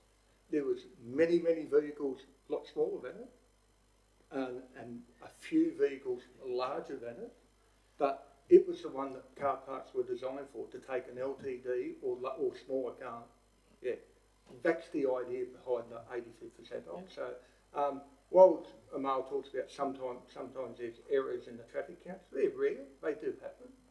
And so factored into things like the 85th percentile are errors and things like that. But generally 85th percentile is the standard for anything, especially in traffic engineering, be it size of parking, even queues at traffic lights and things like that can fall into that 85th percentile thing. Yeah, it's an acceptable standard that we have to work to. Thank you, Jeff. I just have a question to you, Jeff. Previously, we dealt with the proposal for a speed reduction at Pacific Heights, and that one needed to go to a transport department body to assess our request, and then they provided response from that. Would this road trigger that or the need for that, or could we make the determination outside of them? Yeah, we actually have considered that if this section needs to go to the 3E, but conclusion has been this is actually a small section of road, and it's not a part of a larger network as well. It's a Pacific Heights Road was different because it actually formed a part of. It was a major collector road, major urban collector road connecting different catchments as well, and also there was initial disagreement between what the council officer suggested and then the council was, so it's always obvious when there's a disagreement between the engineering outcome and the Great, thank you for answering that. Just one further question. If council was to hypothetically, could they trial a 12-month period or something of that effect if they were to reduce it to 50? Is it something that could be monitored to see what the community response was if it was indeed changed to 50? Our suggestion is that we put in the 50k at the end of that section, which, remembering that the nature of it is most people won't be travelling through, they're travelling to their destination, so they know they're slowing down, and we would monitor it. And if it says that there's still an issue, then we will think about reducing that 50, reducing the section to 50k. So we're sort of coming from slightly opposite. We're not saying that it's off the card, but we're saying we'd like to keep it as it is now and monitor it to see if it needs to change rather than change it and monitor it and see if it needs to go back. That's what we're suggesting. So the 85% of it that are 66, are they? Is that correct? Yes. So does that not indicate that there's a speeding problem or not? No, under the current standards, that's considered okay, albeit at the very top of the limit. What Amal's suggesting is by putting that 50k in and the fact that it's local traffic, that may come down. And so we'd like to see if it comes down before we take that step of reducing it and then monitoring and finding out that really it could have stayed where it was because it hasn't made any effect to the speed. That's what we're suggesting, just slightly different approach on it. The reason for one of the reasons for the 3 years, what I was talking about before is, the idea of consistency throughout the state. And so when it's suggested that you go outside those things of 50k and 60k collector roads, that the state has a say in that because it's their rules. Yeah. So it would require, if it was to be changed from 60 to 50, it would be require an external committee or assessment of that. I suggest it could be queried. Okay. I'm not quite sure exactly, but it could be queried. Yeah, I think what we in Pacific Heights Road 2, we actually didn't present the speed limit review to 3, but we actually had that in the agenda and asked their opinion whether we need to get that endorsed through the committee, and they said that yes, we have to do the speed limit review. Every committee member had to review. Eastwood. So it appears to me, if we were, say, to follow Councillor Hutton's thoughts of maybe putting the 50k after you come off the roundabout, we possibly would not have to go to a committee. No, I think we can consider this as a minimum change to the network. But if we change to, say, for argument's sake, if we change to 40, I would say probably there's this 3, because it's not consistent then, because especially considering the road geometry as we discussed in the it's a median with 2 lanes separated divided road. It lends, yeah, the current set out lends itself for a 60k speed limit, except for the far end.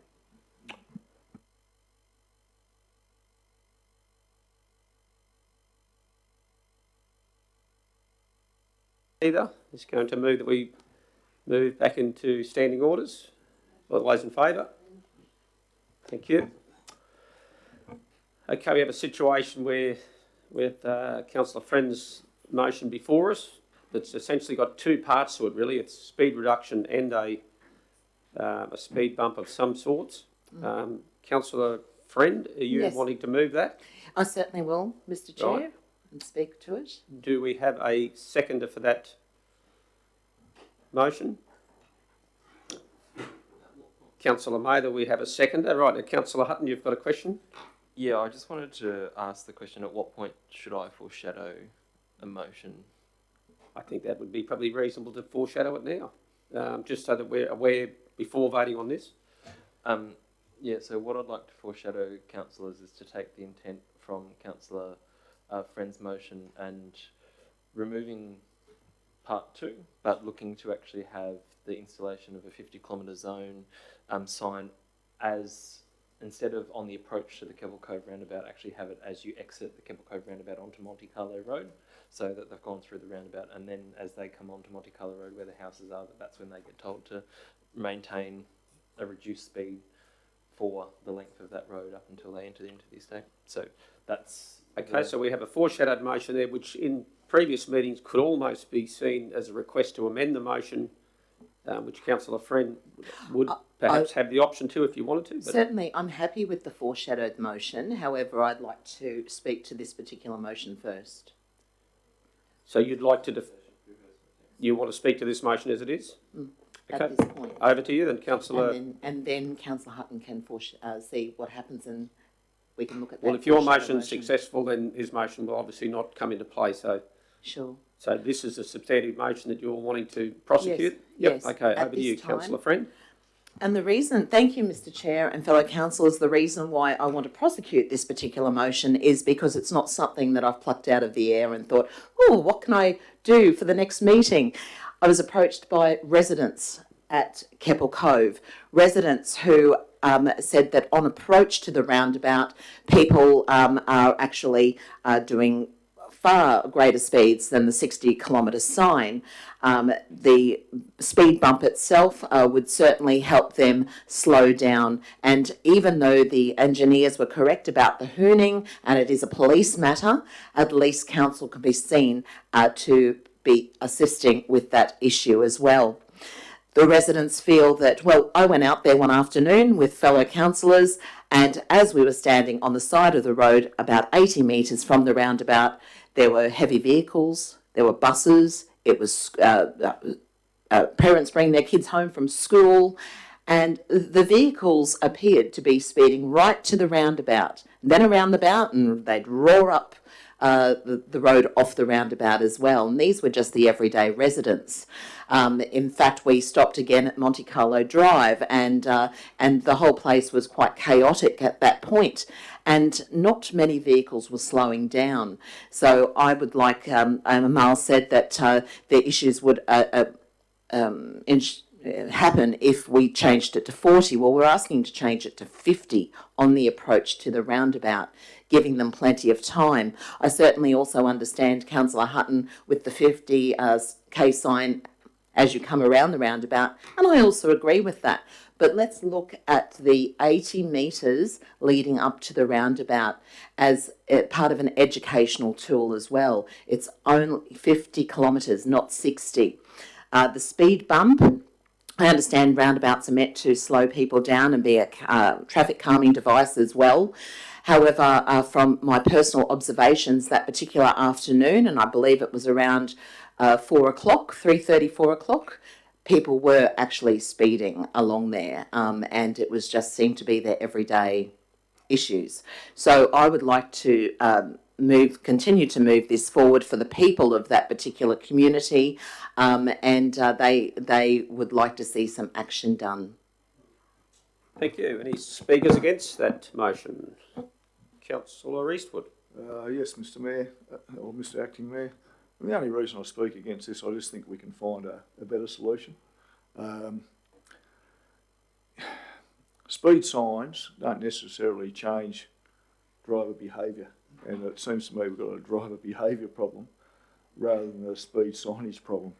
And that's something that's a police matter, and I think we should be directing the police onto this to enforce what is obviously, and it's obviously coming from residents themselves by the sound of it. I think that we can still do our part, and I think that the foreshadowed motion might lead to that. And I would, on this motion, I have to say I don't agree with it, and I think we can do better. And then down the track, if that doesn't work, then we can come back and have another look at it at the table. Councillor Eastwood, anyone speaking for the motion?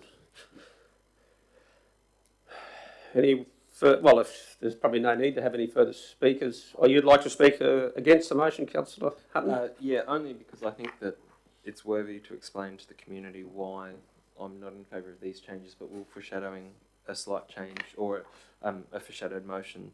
So I believe that with this problem we have two distinct challenges. The first is driver behaviour on a road where there are no residential properties, where they feel like they're on an open road where there's nothing there other than a roundabout that's coming up, which is causing them to, we see people's behaviour that's not matching what the road expectations are, and Councillor Friend has very clearly articulated what she believes would be some fixes to that. But in a setting where there is no urban environment, where they don't have a sense of community or neighbourhood or kids, I think that it comes down to a police matter in that regard. The second problem that I foresee is that one that relates to kids don't bounce. And the minute we get to the urban environment where we see children on what would be, for all intensive purposes, in the fullness of time of the development of this site, a collector road, but currently is not. It is only the one and only entrance in and out of an estate of a residential area, is the safety for children. And I believe that in proposing an alternate whereby we seek to not reduce the speed on the entry into the roundabout, where I believe we're not likely to see a change in behaviour, or we're not likely to see the outcome fixed on Monte Carlo Drive, we're not actually improving the scenario for children and for families who are using that urban environment in an urban way.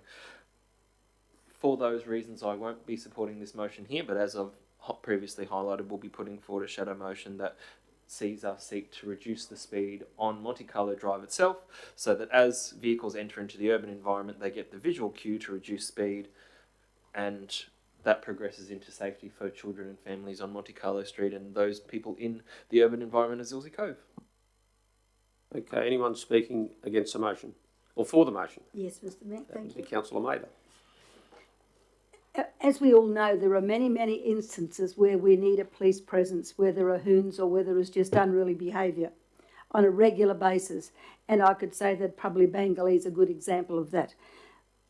This is a situation that has been isolated from the mainstream urban environment, and it's very unlikely that we'd get more than one presence up there unless there was something really drastic occurring. The police resources are like every other state emergency resource, they're scarce, and we don't need to ask them to do anything out of the ordinary. Therefore, we need to take action ourselves, and I think Councillor Friend has spoken to the people, I've spoken to the people, I'll be speaking to them again, and I think that we need to do what we can to resolve the situation, and we can come back, as other members have said, if we need to tinker it at a later date, add to it. But we've got to recognise that there is a problem up there. We've got a bigger problem than just the speeding up there at the moment. We've got to show a presence that we're actually there and interacting with them and their concerns, because there are very many unhappy people up there at the moment. I'll speak against this. I'm certainly a strong advocate for slowing vehicles down in our busy streets, especially where our families are, which is clearly the situation that Councillor Friend has identified and met with people. I believe Brisbane's going through a major change potential. It's been proposed where they're looking at reducing speeds to 40 kilometres in a lot of their streets. That's very contentious at the moment. So I guess it's consistent with the way that communities right across Queensland perhaps are wanting to see we get more and more vehicles, we want to see the traffic managed better and ultimately speeds come down. So I'm certainly supportive of reducing from 60 to 50. In terms of whether that road is a minor collector or whether it's the same category as High Street or whatever the case may be, I see it very much as a residential neighbourhood.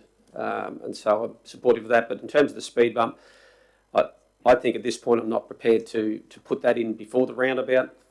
In 6 months, 12 months' time, it'd be interesting to do a traffic speed analysis and see what sort of behaviours happened there as a result of that. So support half the motion, but not the other half. So that's where I'm at. Did Councillor Friend want to wrap up at all? Thank you, Mr. Chair.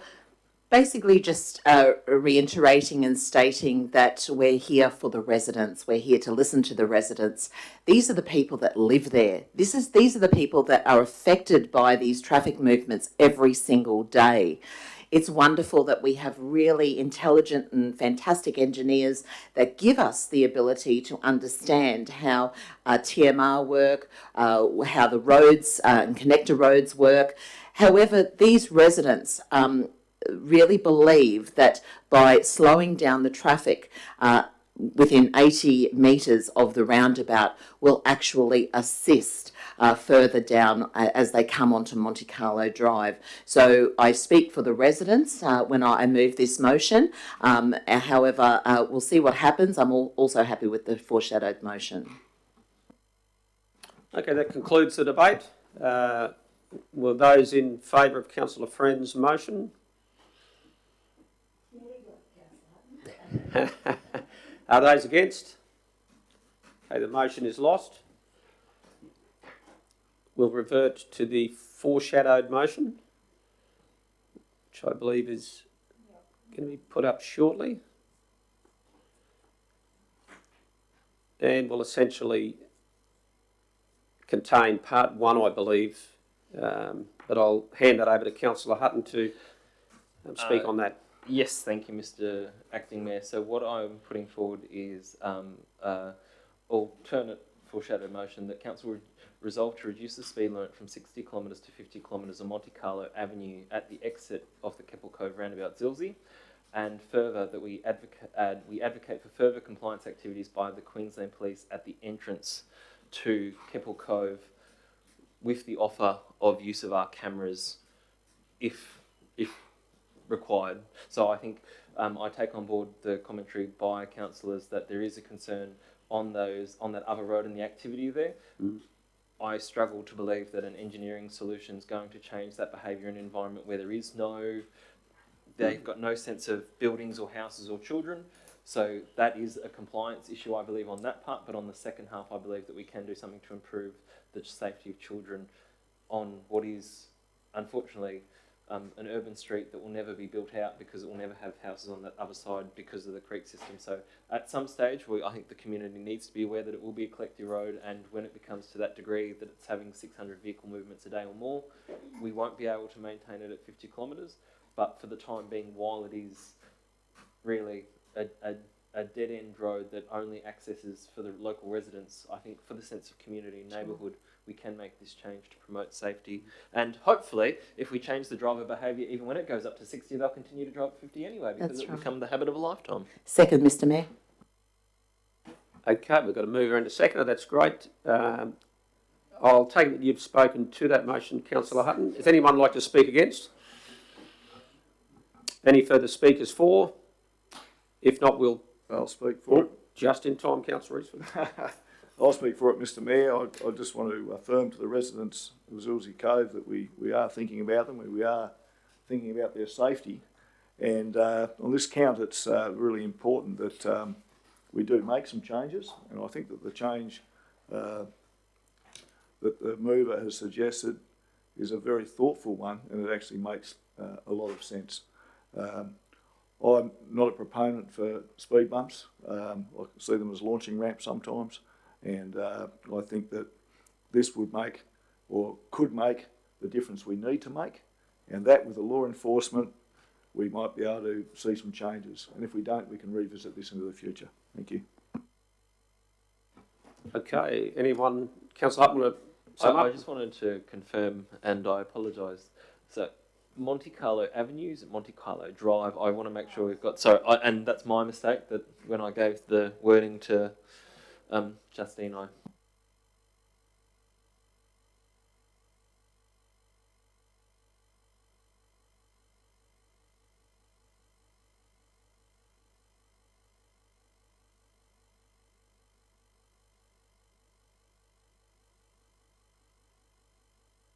Okay, councillors, well, thank you very much for your participation in that. We shall now put this foreshadowed motion to the vote. Those in favour?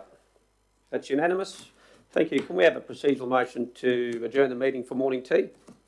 Councillor Mather. For how long, Mr Chair? Mr CEO? 15 minutes, great. All those in favour?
We need a motion to re-adjourn the meeting or something along those lines. Yep. Councillor Friend, all those in favour?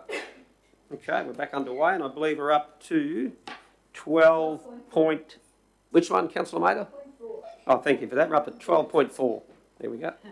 And who's leading that one? Looks like Sonia and Maddie, maybe? Maddie, yeah. Good morning, councillors and Caleb. Thank you for having us. This is to discuss an expression of interest process to look at the future of the station site and tenancy and potential development options. So to give a bit of background, council purchased the station site, which extends from the western end of the historic railway building through to the Sail Inn in July last year after doing due diligence from EDQ. And from then on, we've looked at a number of options for the site, including and looked for some funding as well, which is written in the report. We did go for funding for Building Better Regions and were unsuccessful, and more recently we were successful in funding for the Black Summer bushfire funding round to actually activate the site as a community recovery hub. That is in lieu of the fact that the actual disaster management building, the hub as it's known, the bottom floor of that traditionally has been used for those services post-disaster events, and that is now being leased out. So this was considered an alternate site that could be used for that. And the funding allows it basically for earthworks there and to activate the site and to do some basic services to the historic railway building. As part of the process for that, so that funding actually needs to be expended by March 2024, and to inform the future development of the site, one of the ways to do that is to go through a two-stage tender process, the first stage being an expression of interest. So an expression of interest is, I guess, an innovative way for council to test the market to see if there's actual interest from private or community groups or other not-for-profits to actually contribute to development on the site. So since council has owned the building, we've had a number of inquiries from not-for-profits, from community groups, particularly around occupying the station building. And we've also had inquiries from private and public housing developments as well, and also from businesses. So, for example, there was interest in microbreweries, cafes, that type of thing to locate in that building. To make sure it's a fair process to all, and hopefully to, I guess, save council money and leverage the best development outcomes for the community and for our main street and the CBD, is it's considered by officers, if we do go through the expression of interest process, we can actually gauge market interest. It's a way similar to what we did with Homemaker. We went through the same process with that. First we went to expressions of interest, and then when we got those responses, we then evaluated those and went back out to those respondees. And I guess you see what council, I would say, has enabled to happen on the Homemaker side with the Bunnings and the other uses there. So that is, I guess, the context of what we're looking at doing. And in the report, it lists, the reasons why, the fors and against, and also the actual draft expression of interest is attached. Now, there have been some minor amendments to that, but they were more around the timing of when the expression of interest would go out, and also just some changes from calling it a community recovery hub more to a space, because we didn't want to sort of replicate the hub as it's known now.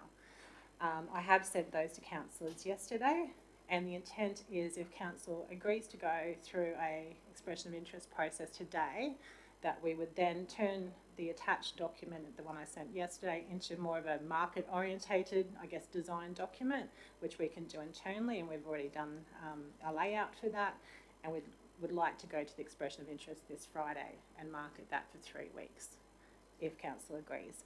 And the reason for that is really to inform the project management and the next stages of the site, because even doing that, if we go through the expression of interest and then tender stage, we're not going to finish that process with all the requirements until probably September. So we're, in regards, there's some tight time frames there. And the other thing I just wanted to add to, as per the recommendation that was publicly stated, we've since gone back and talked to procurement and the CEO knows we actually need to go and state the reasons why we want to do this, and also we need to adhere to the Local Government Regulation 2022 and particularly Section 228(3) A and B. So that's now included in the alternate resolution that you see there. So in a nutshell, I hope I've explained everything. A lot of this content is in the report and the reasons why, but happy to answer any questions.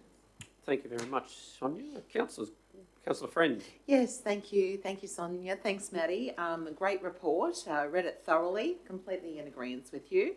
But just on an administrative note, it says that the expression of interest document attached to the report says confidential, yet it's been placed on an open forum. Is there a reason why? Yes, so originally it was going to, when we obviously, as you're aware, we need to do this 2 weeks. We submit these 2 weeks before these actual meetings, and originally we thought maybe it should be a confidential matter, but then we thought, well, really, it's going to go out to a public expression of interest, so why make it confidential? So I do apologise for that, and the version that was sent to councillors yesterday just says draft, and that is the version we would like to attach to this report. Thank you. Councillor Mather. Thank you. What is the total area of the land that we've acquired? It's 8,000 square metres, approximately. So 2 acres. Councillor. 2 acres. Pretty much, yes. Okay. And is the land beside us for sale as well? No, so the western end of the site, which is the larger portion of the site on the entry to James Street, it has actually been purchased by private developers. It was originally purposed by Silverstone Developments of Economic Development Queensland. So they've changed ownership. And it has recently changed ownership in April this year, and we're yet to receive a development application for the other end of that site, though officers, planning and ourselves have been talking to the proponents, but we are yet to receive. We've been talking to them about the development outcomes that they want to achieve and what we would like to achieve, but that's not in the public realm yet because they haven't actually lodged a development application. I'm just thinking expressions of interest might be a way to go, although this is probably one of the most valuable parcels of land in the whole of central Yeppoon. Absolutely, Councillor. And yet we really don't know what to do with it. Really don't know what to do with it. And I'm just wondering, I'm not saying don't go to expressions, because unless you call for interest, you'll never know what's out there and what we could do with it. Correct. But it's kind of sad that we've got this valuable parcel that we don't really have a clear idea of what we want to do with it. Yeah. Councillor Mayer, to answer that question, originally when council looked at purchasing land, which was pre this council, the intent was, I believe, when they talked to EDQ about purchasing this, was to have a all of council accommodation option there and potentially a library downstairs. That was part of the original proposal that went through to EDQ, which obviously at this point in time council is probably not going to pursue that full-on development. Lots of ideas, and I think that's the reason for an expression of interest, is to see if we can leverage private investment for the best outcome for the site. We've provided some ideas in the report about what we think could work, but that doesn't mean that someone won't come along with something completely different. And there's obviously, we need to adhere to the funding requirements, and if there's any sort of lease arrangements, they will need to be written in there, and there are complementary uses which will be better to suit the grant outcomes.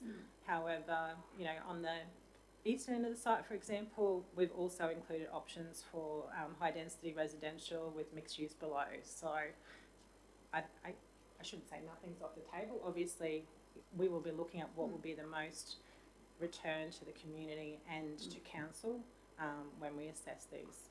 And we wouldn't be looking at competing with existing shop owners at this point in time? That's not the intent at all, councillor. More to complement, particularly with the development that's going on across, obviously, across the road with the cinemas and things like that.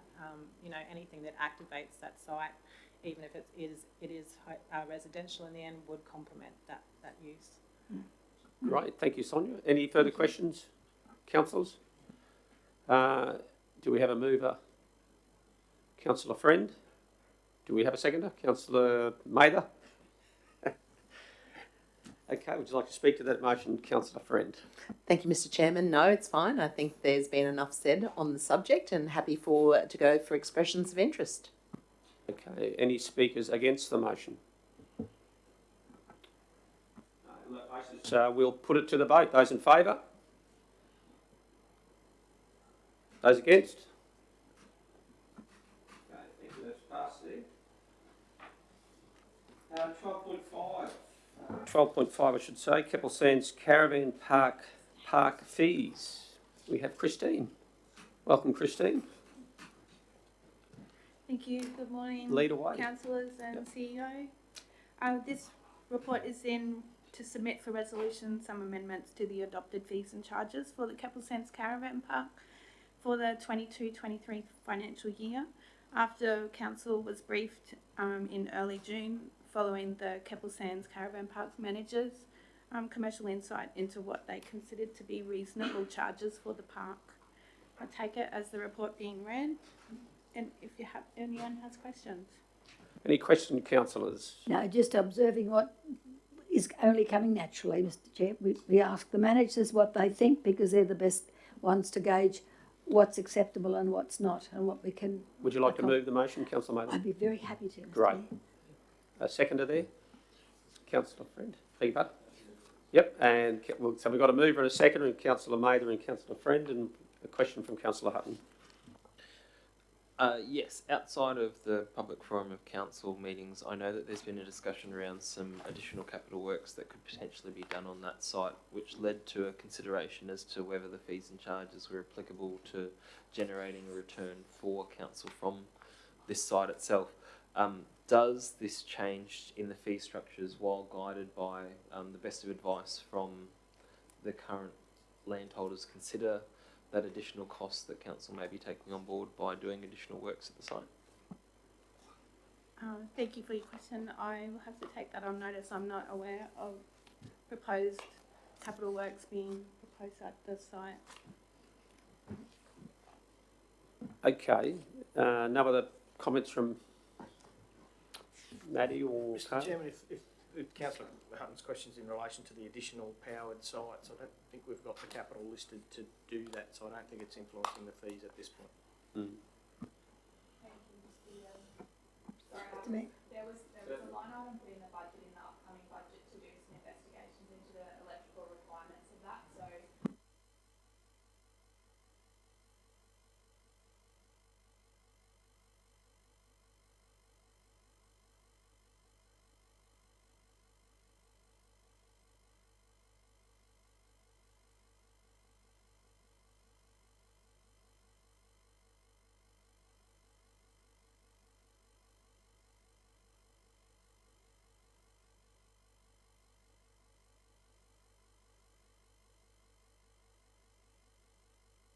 No further questions, councillors?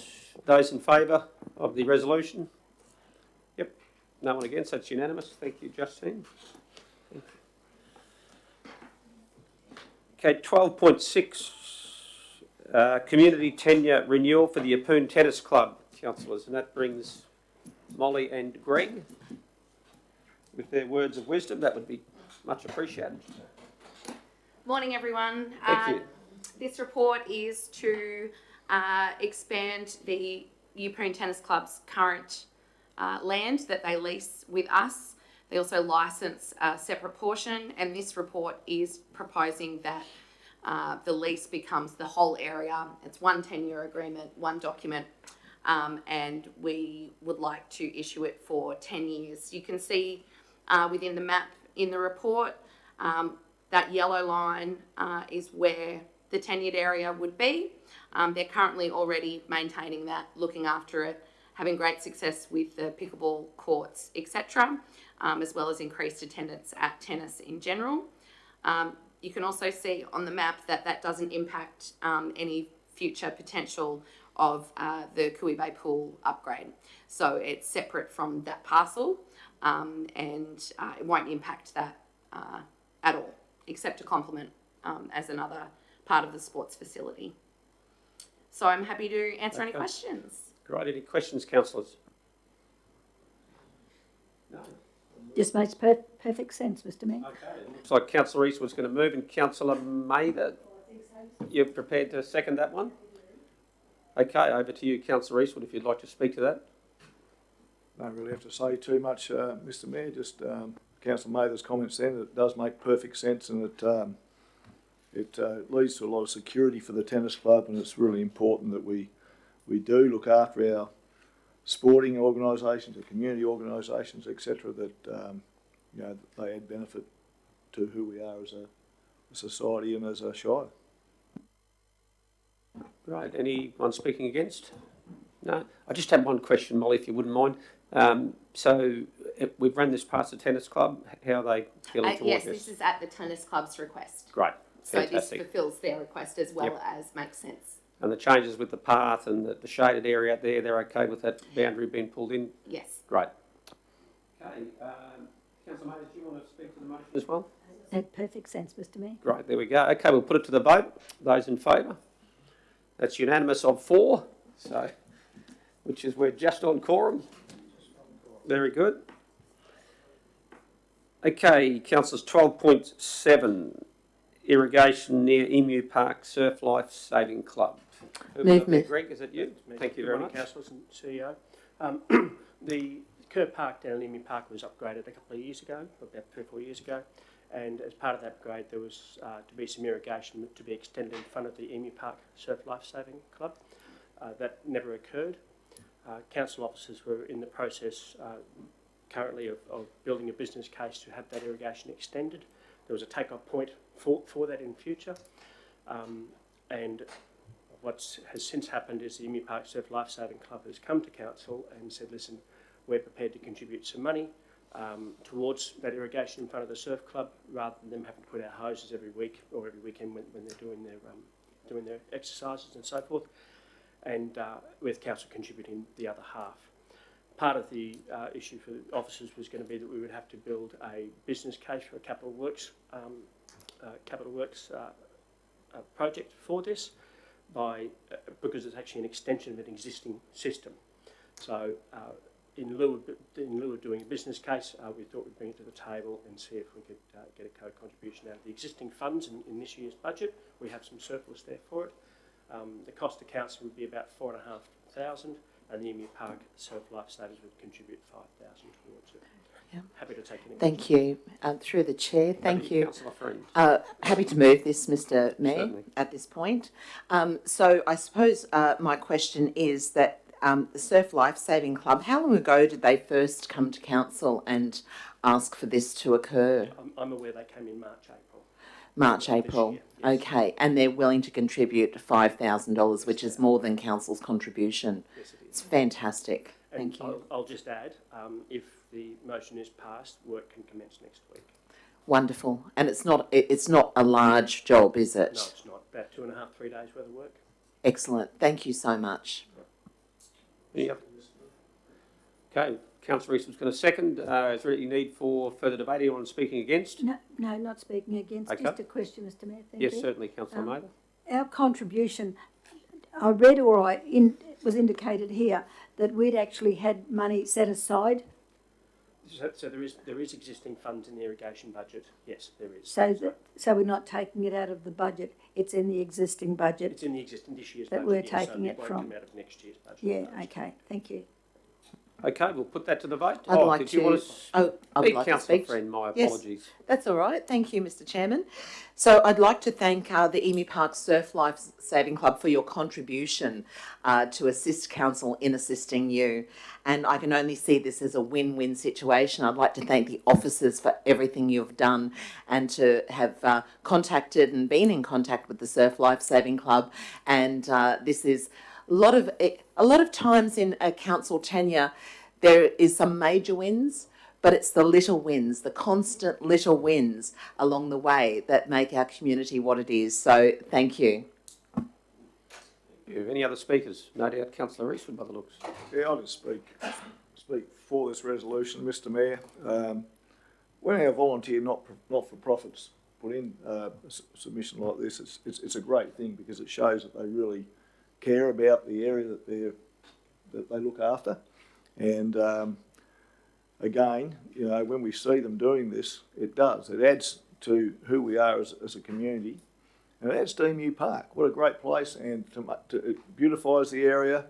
And we thank the Emu Park Surf Lifesaving Club for what they do, not only amongst the surf lifesaving environment, but as a community organisation and what they add to it, to Emu Park and to Livingstone Shire.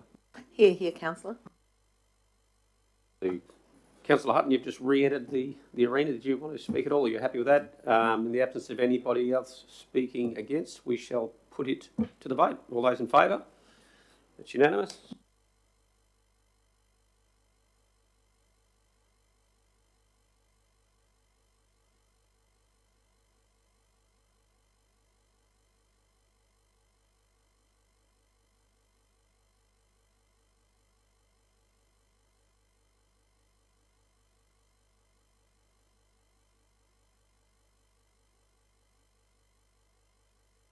And you then, Craig.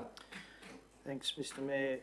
Quarterly report from the Office of the CEO, which comprises the three corporate functions: finance, what we call people and culture, the human resources function, and the information and communication technology functions. We provide these to you each meeting for a different part of the council as part of our reporting to you on performance of the organisation.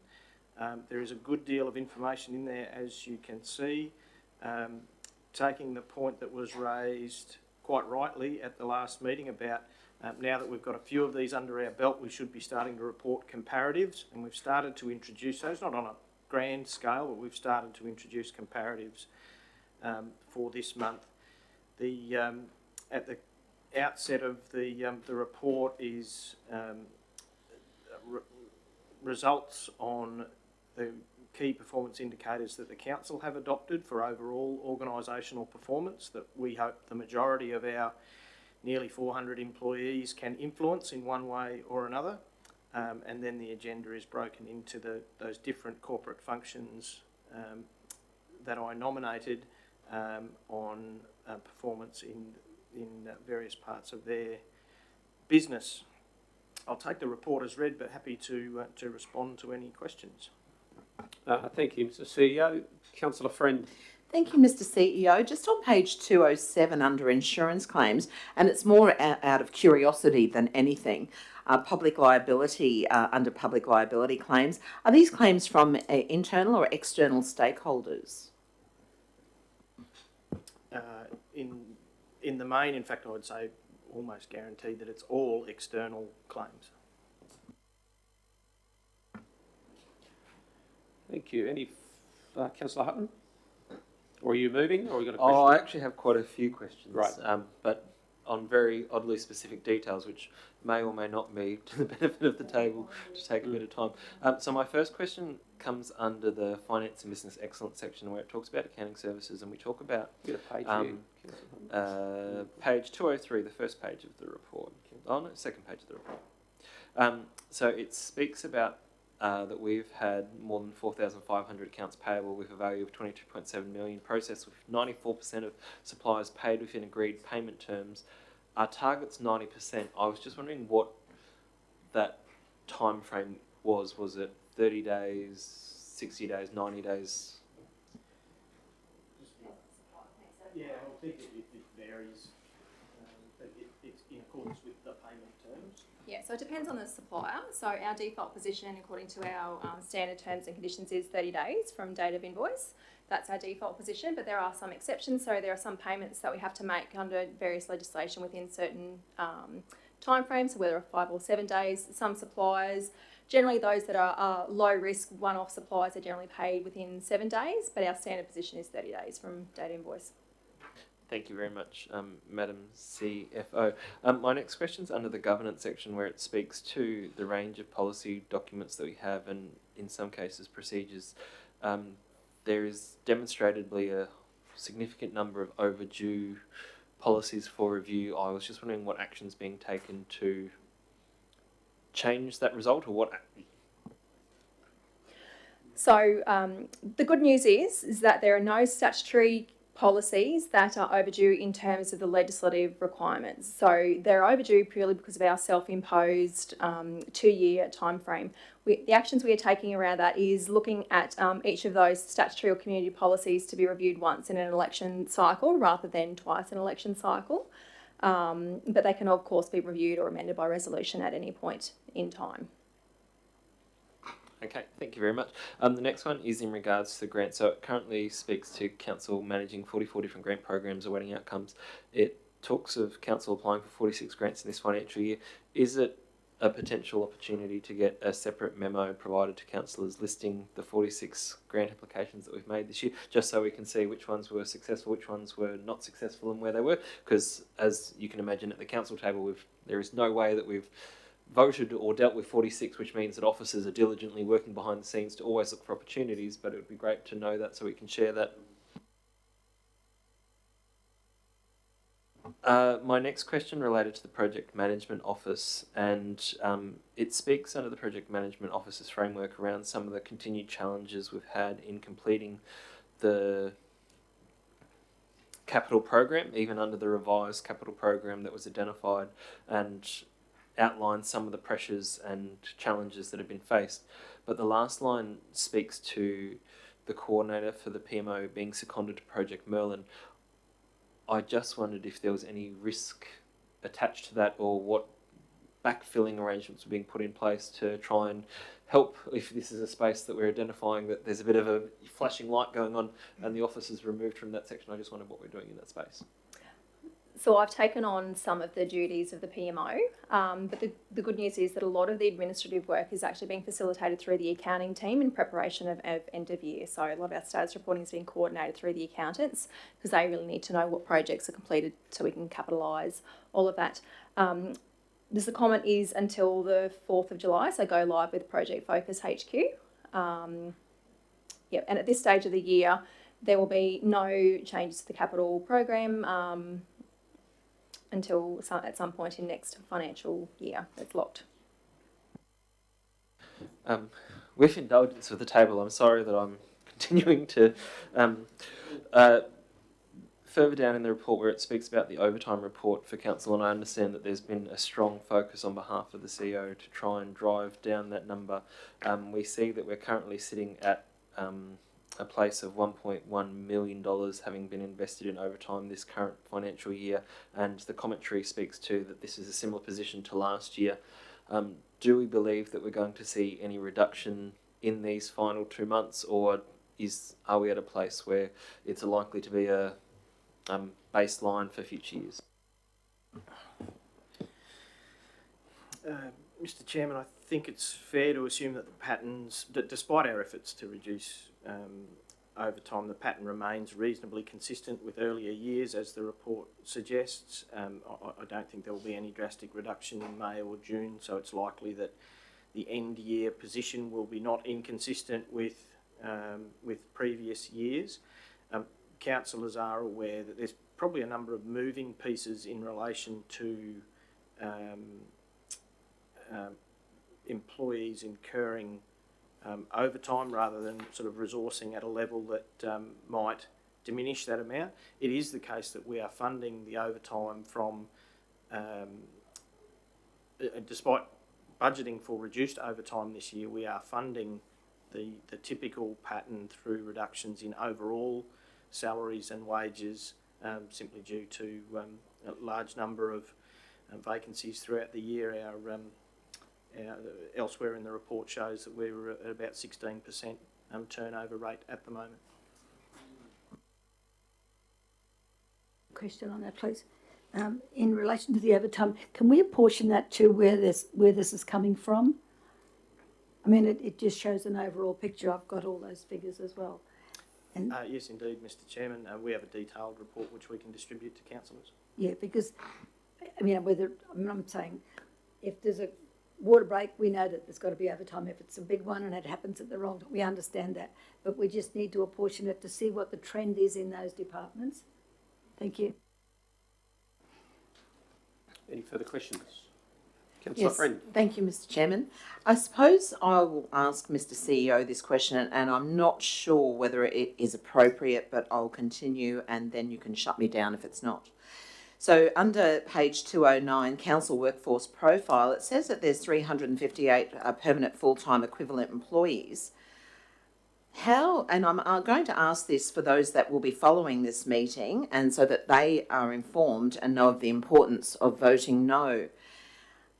Not that we're suspecting this whatsoever. However, if the boundaries are sent back from the state to Rockhampton, how will this affect positions within Livingstone? Mr. Chairman, it's difficult to give a definitive response to that question. However, I have had that discussion with a number of staff groups where I've said in the same way, and if I use the same response that I have to different staff groups, I've said to them, if someone in your household was to lose their job or have a reduction in their pay, you would necessarily have to cut your household cloth to suit your reduced revenue. If it was to transpire that that the Minister decided that the boundaries were to change, and if it was to transpire that there was no adequate compensation derived from that particular transaction, then we would be in the same situation as that household, where we would need to necessarily cut our cloth to accommodate our reduced revenue. Given that labour is nearly 40% of our operating costs, yes, there would be some impact, but the response relies on those various assumptions that I've made bearing true. Thank you. Any further questions, councillors? Just a couple. Great. Sorry, Mr. Let them go. So my next question is in relation to ICT services and looking at the public Wi-Fi. So currently, Livingstone provides public Wi-Fi in 7 locations. There's some missing data in relation to the Keppel crack, and I wondered if at a later time councillors might be able to get some advice around the costings attached to the provision of Wi-Fi at the Keppel crack, and whether there's any opportunities there to look at future budget savings, recognising that the Yeppoon Lagoon, which is a very similar recreation-based site, doesn't provide free Wi-Fi, yet has just as many, if not more, participants using the site. So maybe there's an opportunity there. My next question is down, and it's in relation to the email phishing awareness program. I just wondered if there was any feedback that could be provided on the success or any reflections that would be like to be offered on the success or changes that we're seeing from the email phishing awareness program on staff, and what we're seeing in both, obviously, workforce, including councillors in that space.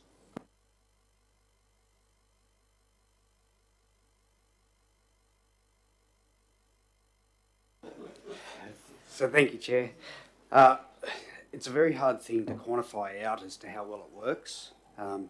It's something that we take great pride in, and that what we see is the end stat of breaches of our system are still at 0. That is a success of everything as a combination. That simulated phishing exercise, our users are still the first and most targeted point of entry to our systems. So that training certainly goes a long way. We can see over the years that number is coming down in their links clicked. Each of those is a lesson in itself that helps towards that 0 base. Thank you very much, and I think that education piece is very, very, very... Mr. Chairman, if I could, there's been a bit done in recent times in relation to cyber security generally, and we did report to Audit Committee about that. It might pay for us to perhaps brief councillors in due course, so beyond just the email phishing exercise, but about cyber security generally. It is a risk that confronts many organisations, public and private. It's an important risk that councillors have an understanding of, so we might bring that report to council sometime soon. That was the last of my questions. Thank you, Mr. Acting. Great, thank you for those questions. Do we have a mover? If there's no further, mover in Councillor Hutton, seconder in Councillor Friend. Would you like to speak, Councillor Hutton, to the report? No. Councillor Friend? No, we'll put it to the vote then. All those in favour? Thank you. Thanks, Mr CEO, for the report.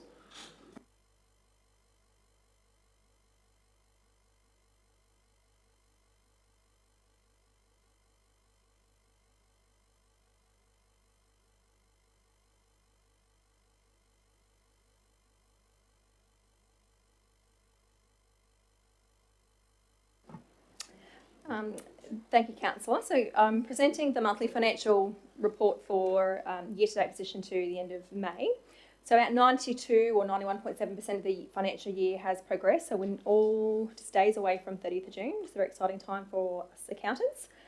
In terms of improvements for the report this month, we've included not only the 22 Q2 revised adopted budget, but we've also included the Q3 revised estimate position. So this is where, based on our best available information at the time, we think we're going to end up at 30th of June for this current financial year. So operating surplus continues to track reasonably well against the budget, with all items except for sales revenue favourable against both year-to-date and full-year budgets. We do expect it to drop back closer to the estimated budgets as a number of the end-of-year adjustments will be made, such as backing out the revenue that we've recognised for rates paid in advance and those sorts of things. So we still expect it to drop back in line with those revised budgets. Operating expenditure is also within expectations at present, and we are mindful of the end-of-year adjustments that will start being accounted for, so things like prepayments, and other accruals that will generally take place in early July. Our cash balance also remains quite strong at $91.8 million. It is estimated that just over $50 million of that will be identified as restricted cash, and there is a policy being presented to councillors later, which I can elaborate a little bit further at that point in time. Most of our funds are held with the Queensland Treasury Corporation, which is different to in previous month, and this is really to maximise interest earning opportunities in that particular month. Our total loan borrowings have increased just slightly as we accrued interest in the month of May, and the final debt service payment will occur this month, and it will see balance of total borrowings to be just under $60 million at 30th of June. Receivables saw a large increase in May. That's predominantly related to quite a significant invoice that was generated for works associated with Stanage Bay Road upgrade.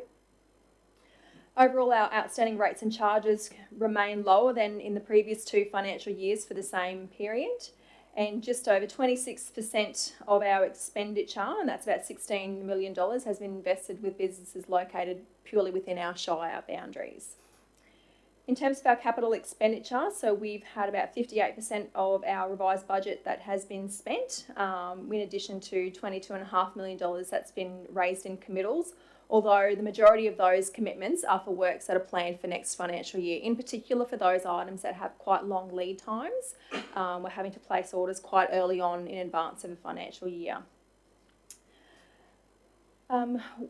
The recent estimates from project managers has indicated in a different report that there will be a further $6 million required to be carried over into the subsequent financial year, and this is reflected in the Q3 forecast column that's included in that report. So I'm happy to take any questions from councillors on the monthly financial report for May. Thank you, Andrea, for that report. Councillors, questions? Just one question for the moment. What's their total budget this year going to be, Andrea? Our total budget for this year? For which Like part? the new budget, total budget. Including operating and capital. So I think the original adopted budget was almost $140 odd million for this current financial year. Councillors haven't yet adopted the 22-23 budget. 140. That was for this year, yep. Thereabouts. Okay. Any further questions? If not, Councillor Maybe or Mike. Oh, sorry. Yeah, I had it. No, I think it was in the previous one I was thinking of. Okay. You jumped over that one. I didn't get the question. Councillor Hutton hugged it all. It's all right. Okay, well, if somebody would like to move 12.9, monthly, Councillor Mather is moving that. Councillor Rees was seconding it. Councillor Mather, do you want to speak on that report at all?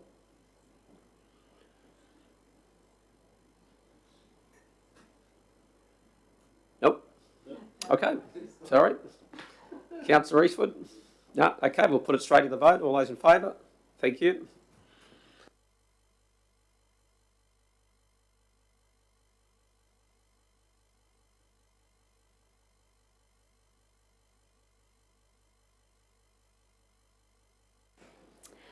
Thank you, Councillor. So, Councillors, you'll be aware that each year the Queensland Audit Office, or the QAO, presents a report to Parliament that summarises the financial results from the prior year financial statements.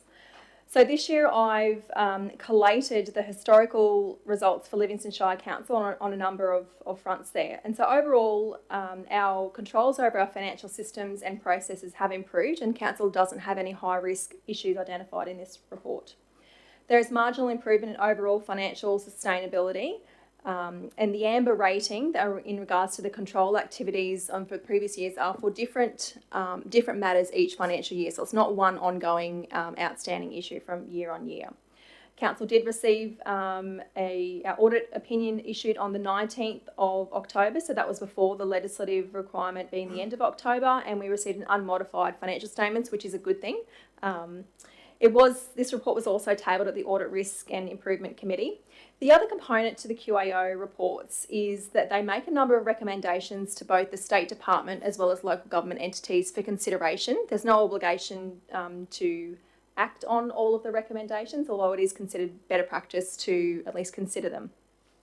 It's really pleasing to report that Council is well positioned or well advanced in a number of recommendations, on all of the recommendations made in the report. If you are not aware, there will likely be some changes in terms of the sustainability ratios that will take effect for Council in 23-24. But we have to start in terms of we need to prepare for those for the budget for 23-24, and Council is well positioned to be well placed to address all of those new financial sustainability ratios in the future. The other really nifty tool that the QAO have also created is a dashboard that is available on their website, so you can compare Livingstone Shire Council to a number of other entities or local government authorities within Queensland to see how we're positioned against those others in terms of the financial sustainability information. Okay, thank you for that. Interesting reading. Councillor Mather, you've got a question there? We're on track and we can see ahead of ourselves to a large degree, assuming, of course, we remain intact as a Shire with the same rate base, without going too further. Just an observation. Yeah, yep. Thank you. Very good. We can foretell our future, Mr. Chairman, so long as we are intact. Well, one can aspire to anyway. Any further questions or comments by councillors? If not, we have a mover for that report. Moved Councillor Hutton, seconded Councillor Eastwood. I'd like to speak on that one. Councillor Hutton, no? Anyone against? No, we'll put it to the vote. Those in favour? That's unanimous. Thank you. Policy review 12.11, Financial Reserve Funds Policy. Policy review. Thank you, Councillor. So, Councillors, today I'm presenting a new policy for adoption or consideration by Council for adoption, and this is around the re-establishment of financial or cash-backed reserves. There are some requirements in terms of our financial statements in identifying externally restricted cash. So those are the types of cash that is unspent or unallocated at the end of a financial year that we have a legal or contractual obligation around. So examples of those are unspent loan funds, unallocated or unspent capital grants and subsidies, or unspent developer contributions or infrastructure charges. The other component to consider in terms of restricted cash is those things that we have a self-imposed ring fencing around, and they are essentially where we've identified a specific purpose for those cash. So it's really around 3 business unit activities, so unspent cash generated from our water, sewer and waste business activities, and this also does include consideration of the landfill rehabilitation provision. So it's really important that we do have the cash available for when we need to rehabilitate the existing cell to make way for the new cell that will be constructed within the next couple of years. It is a pretty comprehensive report. I am more than happy to take any feedback or questions from councillors. In terms of the quantum of money that we're talking about at the end of the financial year, It's estimated that at 30th of June we'll have external restrictions around $32 million worth of cash. So that's unspent developer contributions or unspent capital grants and subsidies, with internal restricted cash identified to be at around $18 million. But both of those amounts are subject to finalisation of our end of year accounts.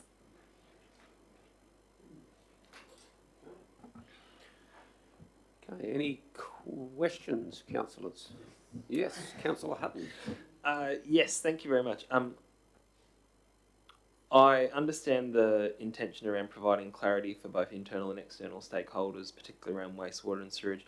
I just wonder, when we're looking at the general fund, when it references in the policy itself, the intention is that the general fund will provide funding or demonstrate funding for roads and drainage contributions, parks and community facilities contributions, as well as then grants and subsidies. Why we don't actually split them into 3 different reserves for that purpose? That's a very good question, Councillor. It was around simplicity in design. So the revenue will end up going to the respective funds once it has been allocated or the project has completed. So it will eventually end up in that fund towards the end of the day. Yep. It won't, if I can, it won't be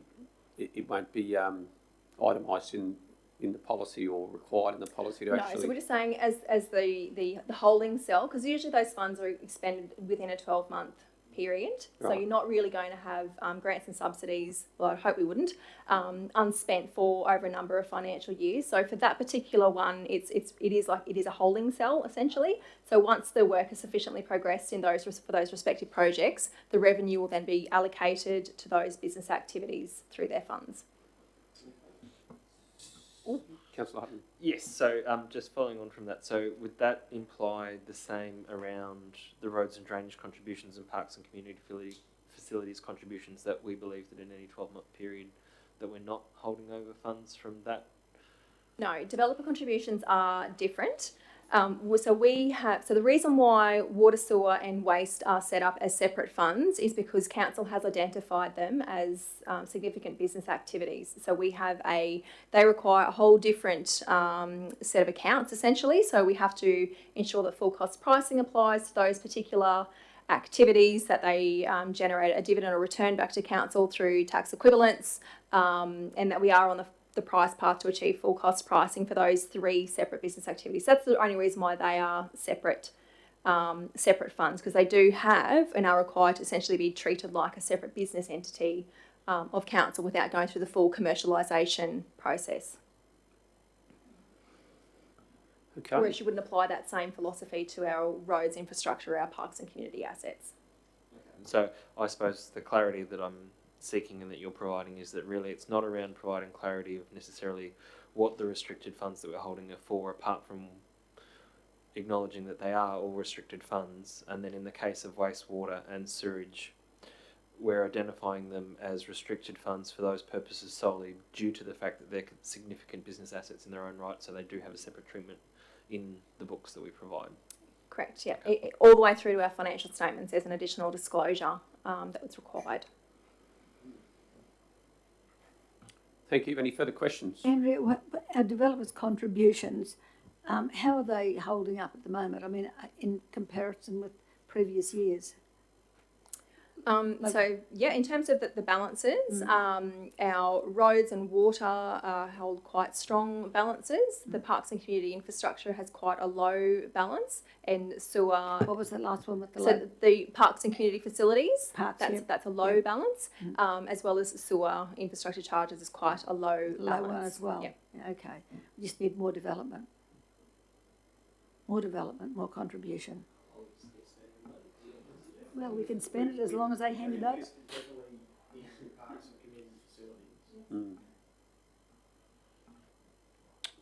Okay. Well, probably the end of the questions. If that is the case, we shall have a move for that. I'm happy to move this one, and seconded by Councillor Friend. I don't feel I need to say anything about it, so Councillor Friend, you've no one speaking against? Okay, those in favour? That's unanimous, thank you. Thanks, Andrew. He did too. Great.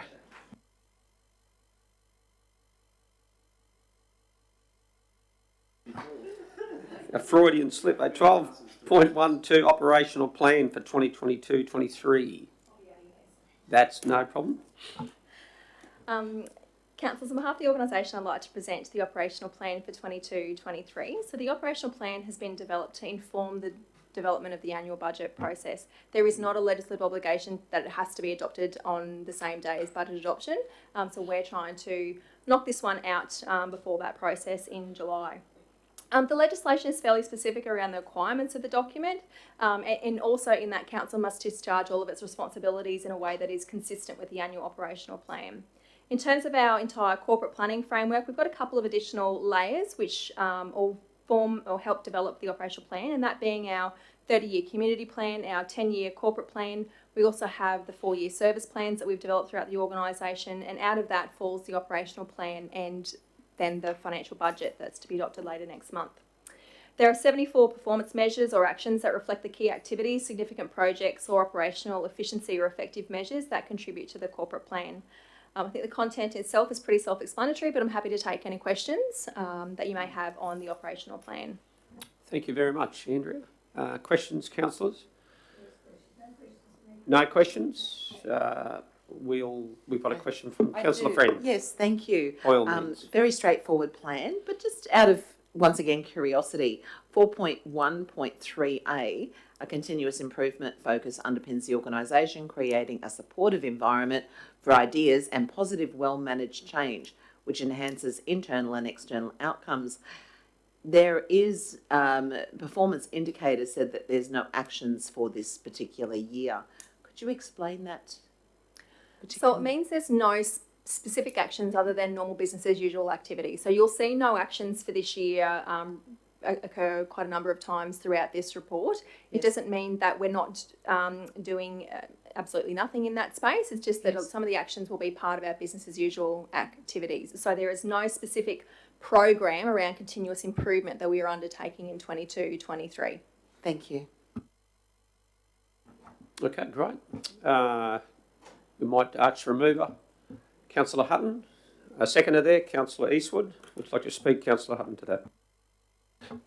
Yes, thank you, Mr. Acting Mayor. I just want to thank the time that officers have taken with this. I think that just as important as the things that we say we're going to do is taking note of the things that we do and providing that guidance to the organisation and the community. And this document sets out very clearly what our aspirations are for that forthcoming year in terms of those things that are beyond business as usual principles. And I think that the maturity of our organisation in acknowledging that we can't be doing special things in every space and every year with a workforce that is engaged full-time is reflected in the fact that there are some of these where we've said, hey, for this coming year, because of the scale of work that officers are doing in certain spaces, it means that for some of them, that there are no actions beyond business as usual being taken this year. And that's a sign of a mature organisation. I think it sets us up for greater success when we reflect back on operational plan, that we'll see a continued reduction in the number of red or traffic light concerning projects where things just haven't quite gone to plan.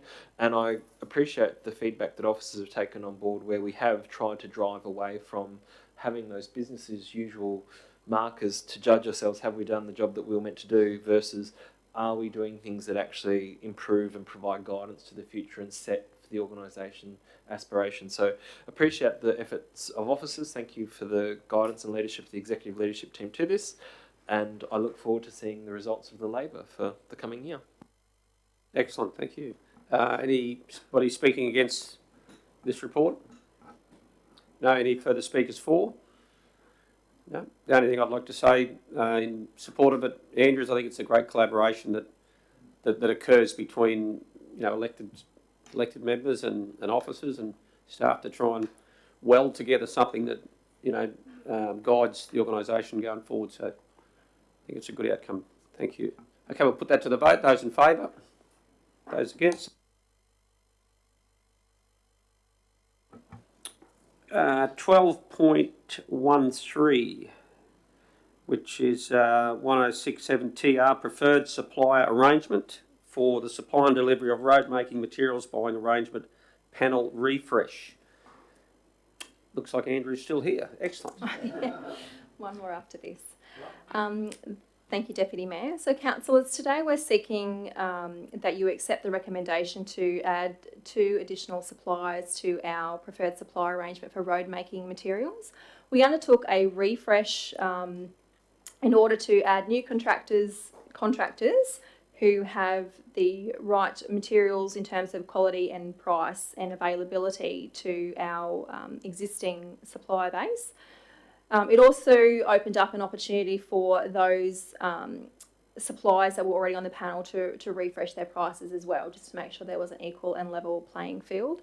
A preferred supply arrangement doesn't mean that any one particular supplier will get all of council's work. It's just a means to streamline a more efficient procurement process, because the prices are set and established. So it'll be more of a conversation around in terms of availability to do the job. So it avoids officers having to go and seek price quotations each and every time they wish to go and purchase these types of materials.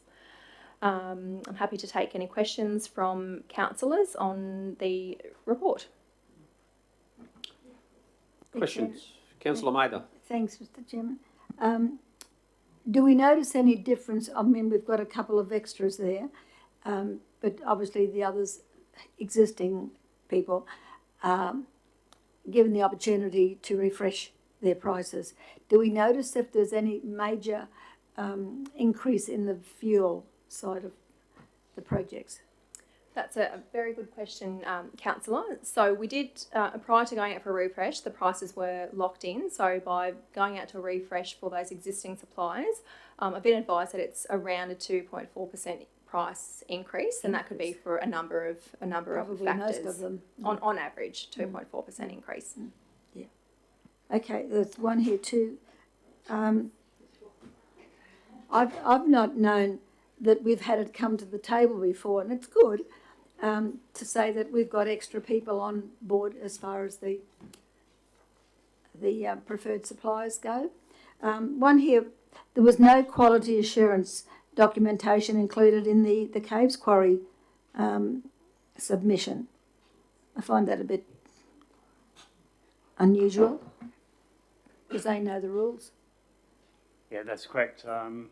In our documents, we asked for a fairly detailed quality assurance documents. As we all know, that the material can be ranging difficulties. They didn't submit enough information on their quality assurance and how. Was there not enough information, or it says here no quality assurance documentation was included? They did supply a small amount, but not enough to make. Okay, well that's not what it says here. So thank you. In the quality assurance, there's a number of documents that go with that. One is just a simple tick that they have a quality assurance system. The second one is they've got to detail the actual information. So they did tick it, they didn't supply any information from that. Okay. So, did you query them on that, or? Yes, we did. And? They said they'll supply it. We haven't seen it as of yet. Okay, that's up to them then. That's correct. Okay, thank you. Thank you. Any further questions, councillors? If not, do we have a mover for this report? Councillor Hutton has a question. Sorry, my apologies. I was Sleep at the wheel. momentarily distracted. So my question relates to, so obviously with the refresh of the list and the provision for the existing parties to review their pricing, which I think is only fair and equitable, how do we judge the existing parties versus these new parties? So we see that the new parties, anyone who wishes to come on board gets given a score out of 100, and that's why they're getting in. Where do we consider the existing parties that are on the list in that scoring matrix? The existing parties also have an opportunity to review their pricing, as to be fair across the board. What it did entail was a 6 to 10% increase for materials across the board, from what our current contract was. So is there any capacity, and I suppose the scenario I put to myself was this, that what if one of these new parties has got such a brilliant deal that they're coming in and adding to the list? Are we keeping people on the list who really shouldn't be expecting to get work now because they're not going to be able to compete against the new brilliant listing because we've had the list, we've had the 4 that we had, we've added extras in, but in the judgment that we've got a listing of the new parties against other new parties who are looking to get on, and we've picked the top 2 in that sense. How do they correlate with the existing parties on the list? Are they comparable, and that's why we've not sought to change the list at all? Or how do we kind of provide that security so that the existing parties don't all of a sudden find themselves disadvantaged, or alternatively, council's giving a false idea that, well, the fact that you're remaining on the list means that you are in a competitive frame, when really, if we were to put the 4 against the 2, we might find that we'd only have 4 on a future list, if you know what I mean. Yep, understand it. And what we find across, especially with the materials, is a lot of these companies are very busy.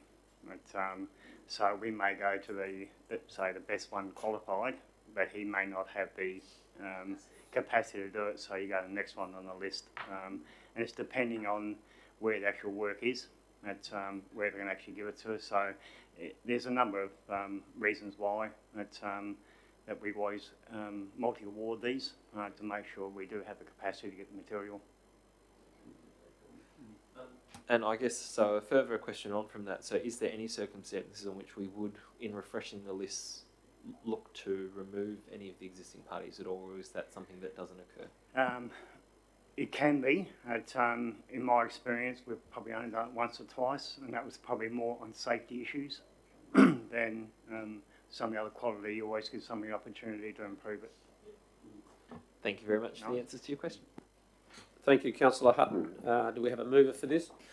I'm happy to move, just to keep things moving. Seconder and Councillor Hutton, thank you for the response to the questions, and thank you for the report.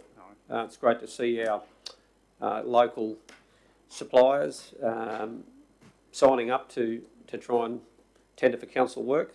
That's good to see, so thank you. Thank you. Anyone speaking against?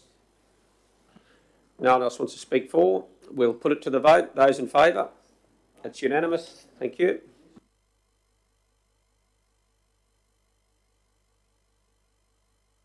One 5 policy review, retail water and sewerage service provider management and functions policy version 2. I was just making sure that you guys were following along, because we should deal with 12.14 policy review, public interest disclosure policy. Would that be more appropriate?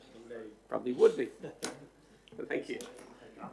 So I'm right to go on this one? Yes, Okay. please. 12.14. Sorry, Andrea. No, that's all right.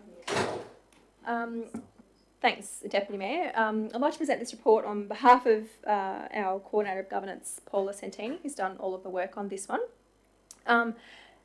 Councillors, this is, we're proposing to repeal the current policy, but replace it with a procedure that is aligned with the model procedures established by the Queensland Ombudsman.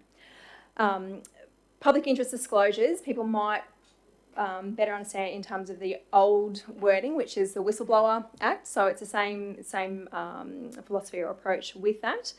There's no legislative requirement to have a policy. In fact, the legislation requires the Chief Executive Officer to establish procedures, and hence the direction to replace the policy with a procedure which will be available on our website and readily accessible for the public as well as staff. Deputy Mayor, I understand that you had a question in regards to the omission of councillors in terms of the procedures, so we will apologise for that accidental omission. There's no reason why councillors can't be included as officers for those matters to be reported to.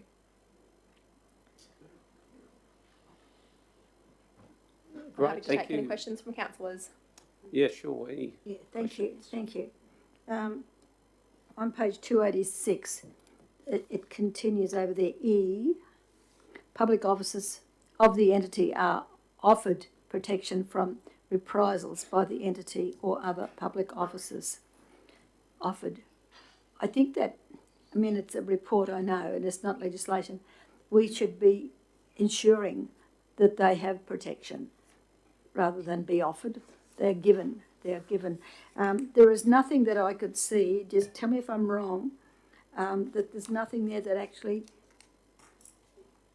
guarantees protection for the whistleblowers. Because it's been in the news lately as well, because is it the police or is it the Triple C or whoever it was? They all seem to be on board by saying that they're still looking for legislation that protects the whistleblowers. So I was particularly look for it here, and I couldn't find what I was looking for. Perhaps I'm looking in the wrong spot. Councillor Mather, the reference you make to on page 286 is the law. So it's actually an extract from the Act of Parliament. So it obliges public agencies like ours to ensure that those protections are offered, and that's the expectation of the law. Are offered. I think the intimation is that that is achieved. Yes, it does. It's a loose. It's a light word. It hasn't. But it's what's in the law now. Yeah. Well, maybe that's what needs to be challenged. But anyway, we won't do it today.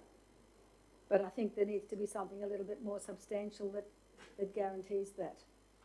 But this is what all this publicity is circulating around now. It's just that there's nothing substantial that actually gives it to them, the whistleblowers. And that's what they were looking for.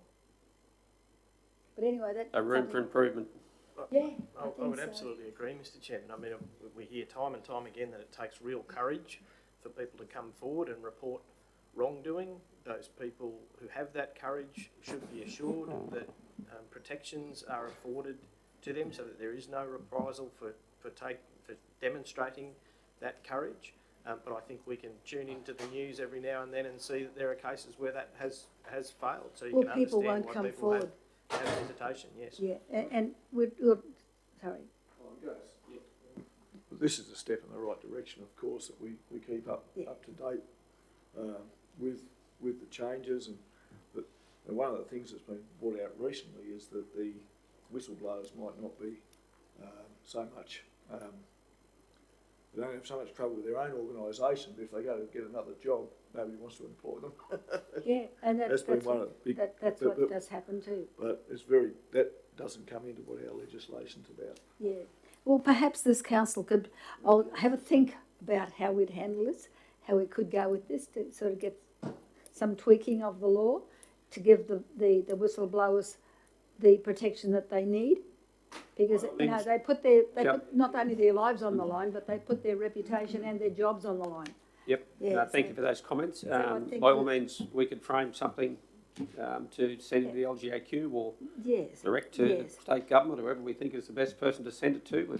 And if we feel there's... If this little council can come up with something that'll help a lot of people in the future, that'll be great. No, that is good. If there's no further questions there, the only question I've got is in relation to the observation that I brought up that councillors weren't on there as a person to contact with. Will that be added on there? Is there any reason why that can't be? That's great. Endorse the public interest disclosure procedure with the inclusion of a councillor into section 5.4. Great. It just hadn't been adjusted on here, but it will be. And there's no reason why not to. So that is great. Appreciate that inclusion to the staff and for councillors' benefit. I think it's very important to see that in there. Okay, would anyone like to move? Councillor Mather, we're going to move this. Seconder. Looks like Councillor Eastwood. Councillor Mather, would you like to speak to the motion? Is that enough, Mr. Mayor? I think we've true and tried this one, and any opportunity to improve, we'll go along with that. But it's not to say that we don't question everything that comes out. We certainly need to scrutinise it and make amendments to the better where necessary. Thank you. Thank you. Anyone speaking against the motion? Councillor Hutton. Yes, in speaking against the motion today, my concern is in regards to the changing from a public interest disclosure policy to a procedure. I know that under the legislation it's allowable, and I wonder whether, in terms of the way that it's dealt with at a state level, whether we would be as empowered or feel as supported with the idea that it wasn't a legislative action of the government to create public interest disclosures or provide for them, or whether it would be acceptable for it to be a procedure of the Queensland government to have public interest disclosures. I think that for better or worse, the framework of a policy provides for it to be public, just as what we see before us is guided to say that the procedure will be provided for publicly, but it also means that the council of the day takes a moment or two to review it on a 2-yearly basis to make sure that the policy is reflective, but also then speaks to not only the employees of the organisation, which are ultimately the people who would be expected for a public interest disclosure most likely to occur, although it could be someone from outside the organisation.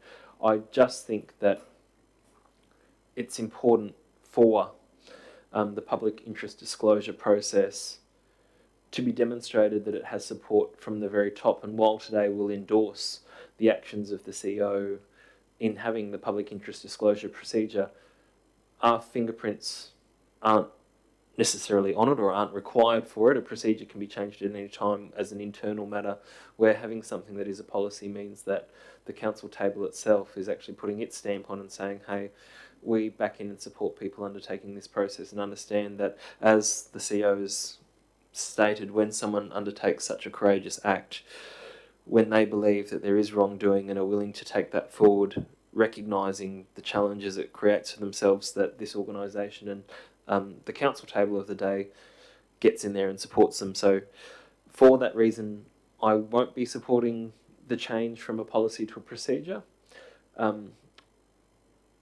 Thank you. Could Mr.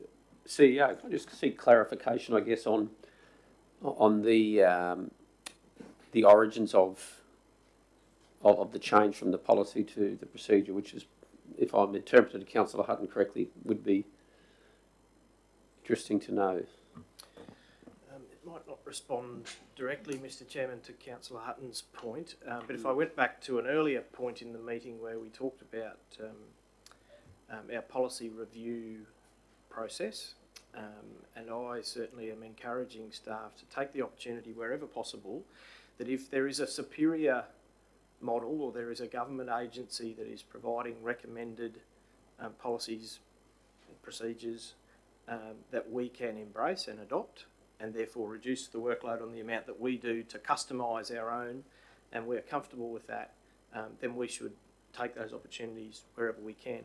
This is one such occasion.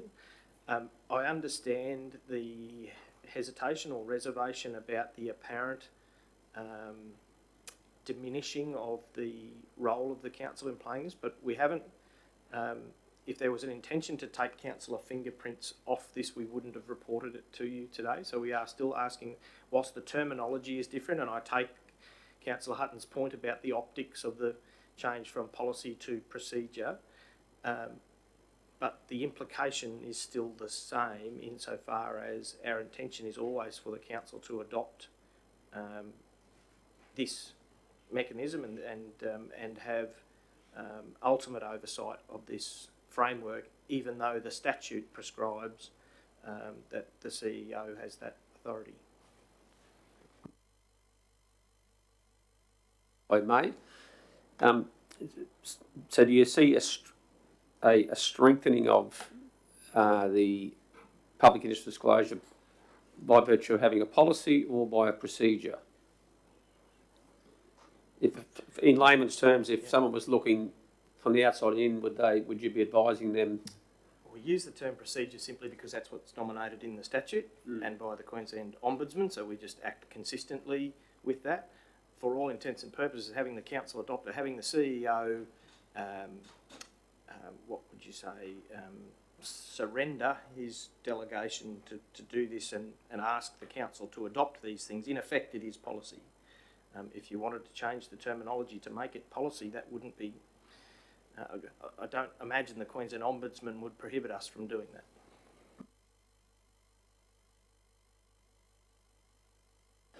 Okay, councillors.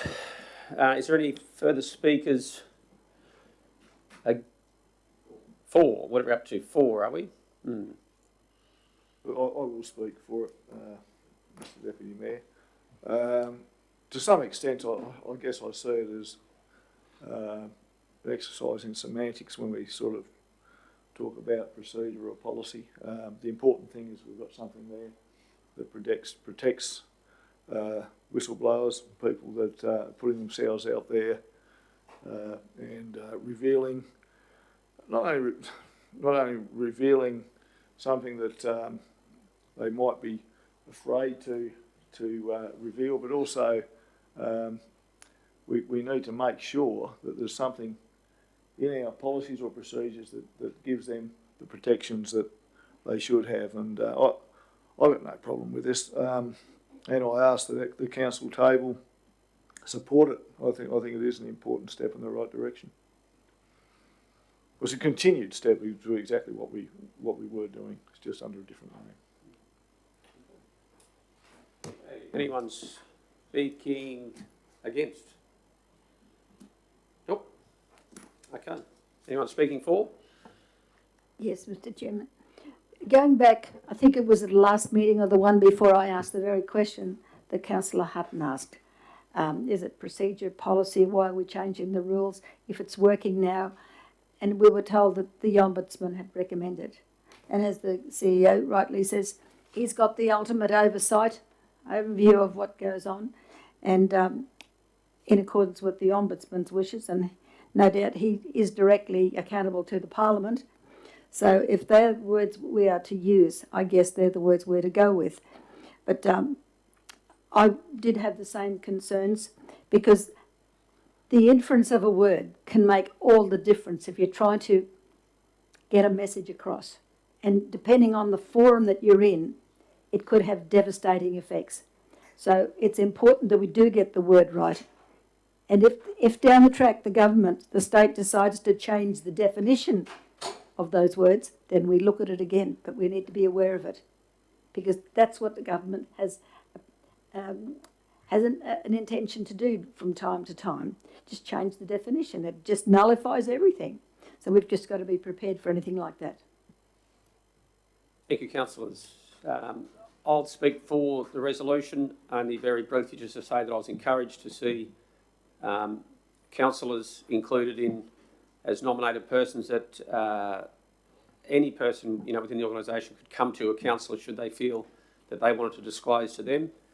I recognise that we play a very different role to staff, but sometimes our role actually may make it easier for a member of staff to trust in a councillor to disclose whatever the information may be. That's no reflection on staff whatsoever, but I think it adds an extra layer there of option for someone who may be feeling in a very vulnerable position. So on that basis, I'm prepared to support this. No further questions, no further comments. We'll put it to debate. Those in favour? Those against? Thank you, councillor. Councillors, 12:35. We've got 3 more items on there. I was trying to find item 12:35. Good on you. I'm happy to move the procedure that we adjourn for lunch. Already? Well, it's 12:30. Aren't we supposed to? Lunch is there. Aren't we going somewhere? We're not going to the minister's thing. Oh, we're not? Thank you, Andrea. Right. So, given that we're not required at the minister's lunch, the trade minister's lunch. I believe the councillor, so I'm a fortnight ahead of myself. I was all excited. You won't ask him to party again, will we? I'm mindful that there is only 3 left in there. Oh, sorry. But never knowing how long they could take. And of course, confidential, yeah. But so we'll break for lunch, guys, and come back in our normal time. Is that 1 o'clock? 1 o'clock. Half an hour. Half past 1. Say half an hour. That's what we'll do. We'll do half an hour, which time would be 1:30. Yeah, I was going to suggest. Get out of it. What time? I was going to suggest 1:30. Done 1:30. Yeah. Those in favour? Yep, that's supported.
Okay, we're back online. Okay, well, welcome everybody back to our live stream. Welcome councillors back and CEO and staff from lunch. We're going to pick up on report 12.15. I hope and we're going to what are we going to do? Reconvene. Procedural motion to re-adjourn the meeting. Thank you, Councillor Friend. All those in favour?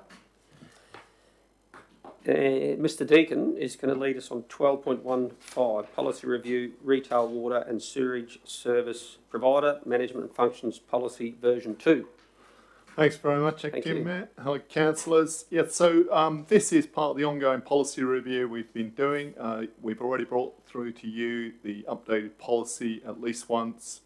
This is a further minor change to the policy itself, just to incorporate the new procedure and the new infrastructure contributions policy, which sits there under. So the policy change, as I say, is just a very minor wording change. And then the procedure change is just to make sure that where we have a development which doesn't trigger development contributions under the Infrastructure Planning Act, then we can still ensure that that development still pays the due amount for contributions towards water and sewer headworks, and they'll be charged exactly the same basis.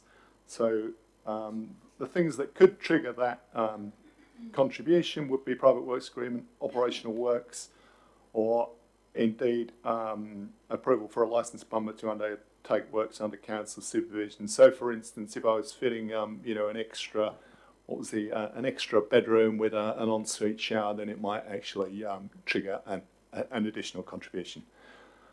So, I don't think there's anything very controversial about this, given that we've already adopted the infrastructure contributions policy, and this procedure just picks up the remnants whereby they aren't triggered under the Planning Act. Okay, councillors, any questions to Mr Deakin? Thank you, Mr Chair. Hello, Mr Deakin. Thank you for this report. I just have a quick question in relation to the Retail Water and Sewerage Service Provider Community Policy and the changes there on that document. So we're going to be repealing the likes of concealed leak refund policy, water meter policy, etc., etc. It does go on. And then we're amalgamating them into this new policy. Is that correct? No, those documents are not repealed at all. Sorry, if you look under reference 3 of the policy, you'll see the related documents, which are, that's on page 1 of 3, sorry, in the policy itself. So those related documents include the clearing sewer blockages in private property, concealed leak, metering, etc. Okay, thank you. Yeah, thank you. That's right, yep. Further questions? Is someone like to move that? Councillor Friend is moving that. Seconder, Councillor Eastwood. Would Councillor Friend like to speak at all to the motion? Thank you. No, it's straightforward. No need to comment. Anyone speaking against the motion? No? Shake of the heads. We'll go to the vote. All those in favour? That's unanimous. Thank you. Thank you, Mr Deakin. Moving down to 12.16. Naming of park at Mount Chalmers. Is there 2 parks at Mount Chalmers? I thought we dealt with one. But no, it's only the one? Or we did, okay. Yeah, I can do this briefly. I think Council is fully aware of the park at Mount Chalmers, and unfortunately it just seems like an administrative error, effectively. So the community group that had put forward the proposed name change wasn't actually included in the survey tally. So that's been corrected now. And you can see under the commentary there, the summary of tally shows Mount Chalmers Community Park vastly ahead on 15, with Mount Chalmers Park on 5. So the recommendation is to rescind the motion from 17th of May and to rename the park as Mount Chalmers Community Park. Fantastic. Second. It looks like there's a mover there in Councillor Eastwood and a seconder in Councillor Friend. Anyone speaking to that? No need to. Anyone speaking against that? No? Okay, we'll put that to the vote. All those in favour? That's unanimous. Mount Chalmers Community Park. It's got a bit of a ring to it. Yeah. Okay. 12.17, application for permanent road closure, Wild Duck Island and Collins Island. Yep, this relates to a letter that Council received from Department of Education and Science, DES, regarding two proposed permanent road closures on Wild Duck Island, Collins Island, so that they can be amalgamated into the Broadsands National Park, Islands National Park. And so Council has checked and has no objection, given that this area has significant environmental benefit. Apparently Wild Duck Island is the largest flatback turtle rookery in eastern Australia. So this will, benefit the future merits of that environmental reserve.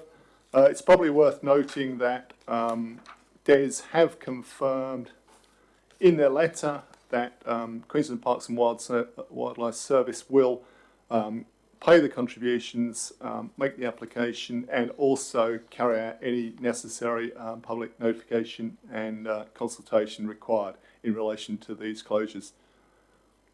I think that's probably all I need. Councillor Friend, a question there? I'll move this. You're happy to move? Okay. Do we have a seconder there? Councillor Eastwood or Councillor Maid, are you wanting to second, or have you got a question? No, I just had a question Okay. at this stage. Well, Councillor Eastwood can second that, and we'll take a question from Councillor Mather. Wild duck. I'm just concerned. I was concerned initially when I read it, because I'm thinking to myself, if we're taking away the foreshore there, the esplanade, that concerned me because of all of the activity that's happening outside of Queensland, above Australia at the moment, and I'm just trying to get a handle on the movements that are out there. I was at a meeting the other day where it was brought to our attention how many islands are foreign owned by the same country. I won't mention the country, but it concerns me, and I'm thinking, is there any relationship here? And I'm just trying to distance the intention of this one here, trying to absorb this into a national park, with any other activity that might be looming out there. That was my concern.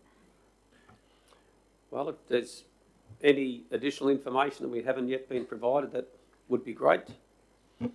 My understanding is that this these islands concern the extinguishing of prior leases for the main islands, and the foreshore area was previously nominated as reserve, and that now will be converted to national park.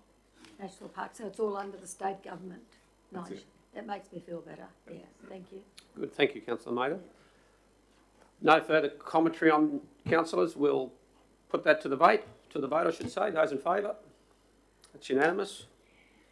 Concludes that one. Thank you, Mr. Deakin. Well, that concludes our reports here, councillors. We move through to urgent business or questions, if anybody has any. No? Okay.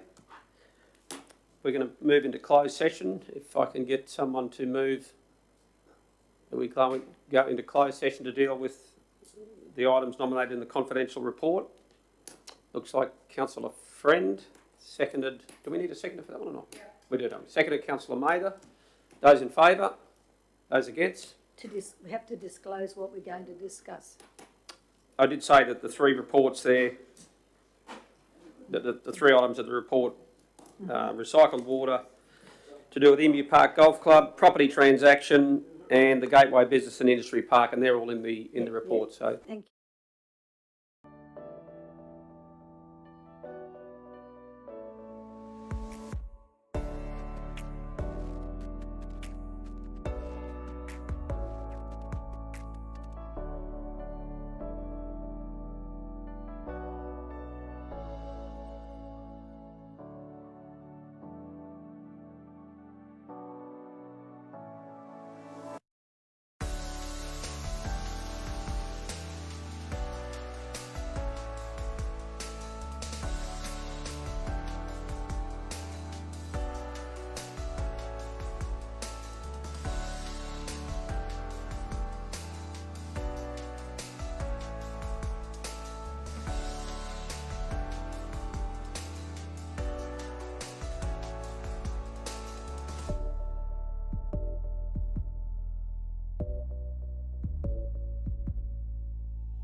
in accord with clause 222 of the Council's standing orders, approval is granted to have Mayor Ireland and Councillor Watson attend remotely via audio link for consideration of item 15.2.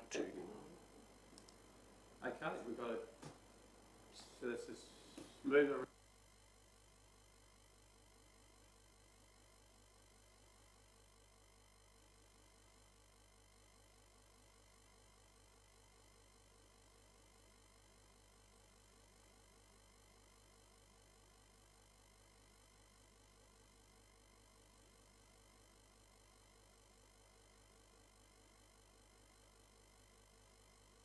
Okay, so we're back in open session.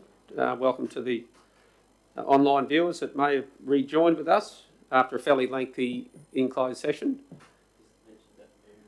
Just for your benefit, item 15.2 on there, I think it is, relating to the property transaction confidential report. Both the Mayor and Councillor Watson, who are both in Canberra, have made it made it a way for them to participate. So we welcome them in doing so and being part of that that motion. So the resolution there before us is that the report on a potential property transaction be received. We have a mover in Councillor Friend, seconder in Councillor Mather. Would anybody like to speak to that particular motion? With the mover? I think it's... No? Thank you, Mr Chair. No. Okay. Anyone wanting to oppose that motion? Not opposing, Mr Mayor, just as the seconder, I support it. There's nothing, it's really clear on the face of the facts. Thank you. Okay. Just to our online councillors, have you any comments you'd like to contribute? No, we've said what we said before. Yeah, no, thank you. Okay, well, we'll put that one to the vote. Those in favour? Aye. Those against? Okay, that's carried. Thanks, Mr Mayor and Councillor Watson. Thank you. Thank you. Okay, we'll move back a gear to 15.1. Recycled Water, Emu Park Golf Club.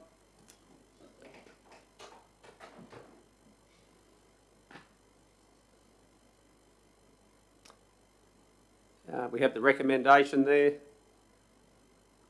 before us, and I believe we've got a mover in Councillor Mather and a seconder in Councillor Eastwood. Would you like to speak to that motion at all, Councillor Mather? Thank you, Mr Mayor. It's been quite a number of years that we have been in discussions with the Emu Park Golf Club, and I thank Nige, our officer in charge with the water department, for taking such time and getting us this far, because there were a number of issues that we had to walk through, and we are coming to a situation where each party identifies what their responsibilities may be and costs associated with those. So we have come a long way, and the process isn't over yet, but we've certainly had some inroads to finalising all of this outstanding matter. Okay, any councillors wanting to speak against?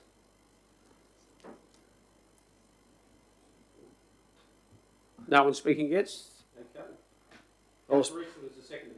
Yes, I would like to, Mr Mayor, Acting Mayor. Just briefly, just to acknowledge the work that's been done by not only Mr Deacon, but also the Emu Park Golf Club. And I hope that we can come to a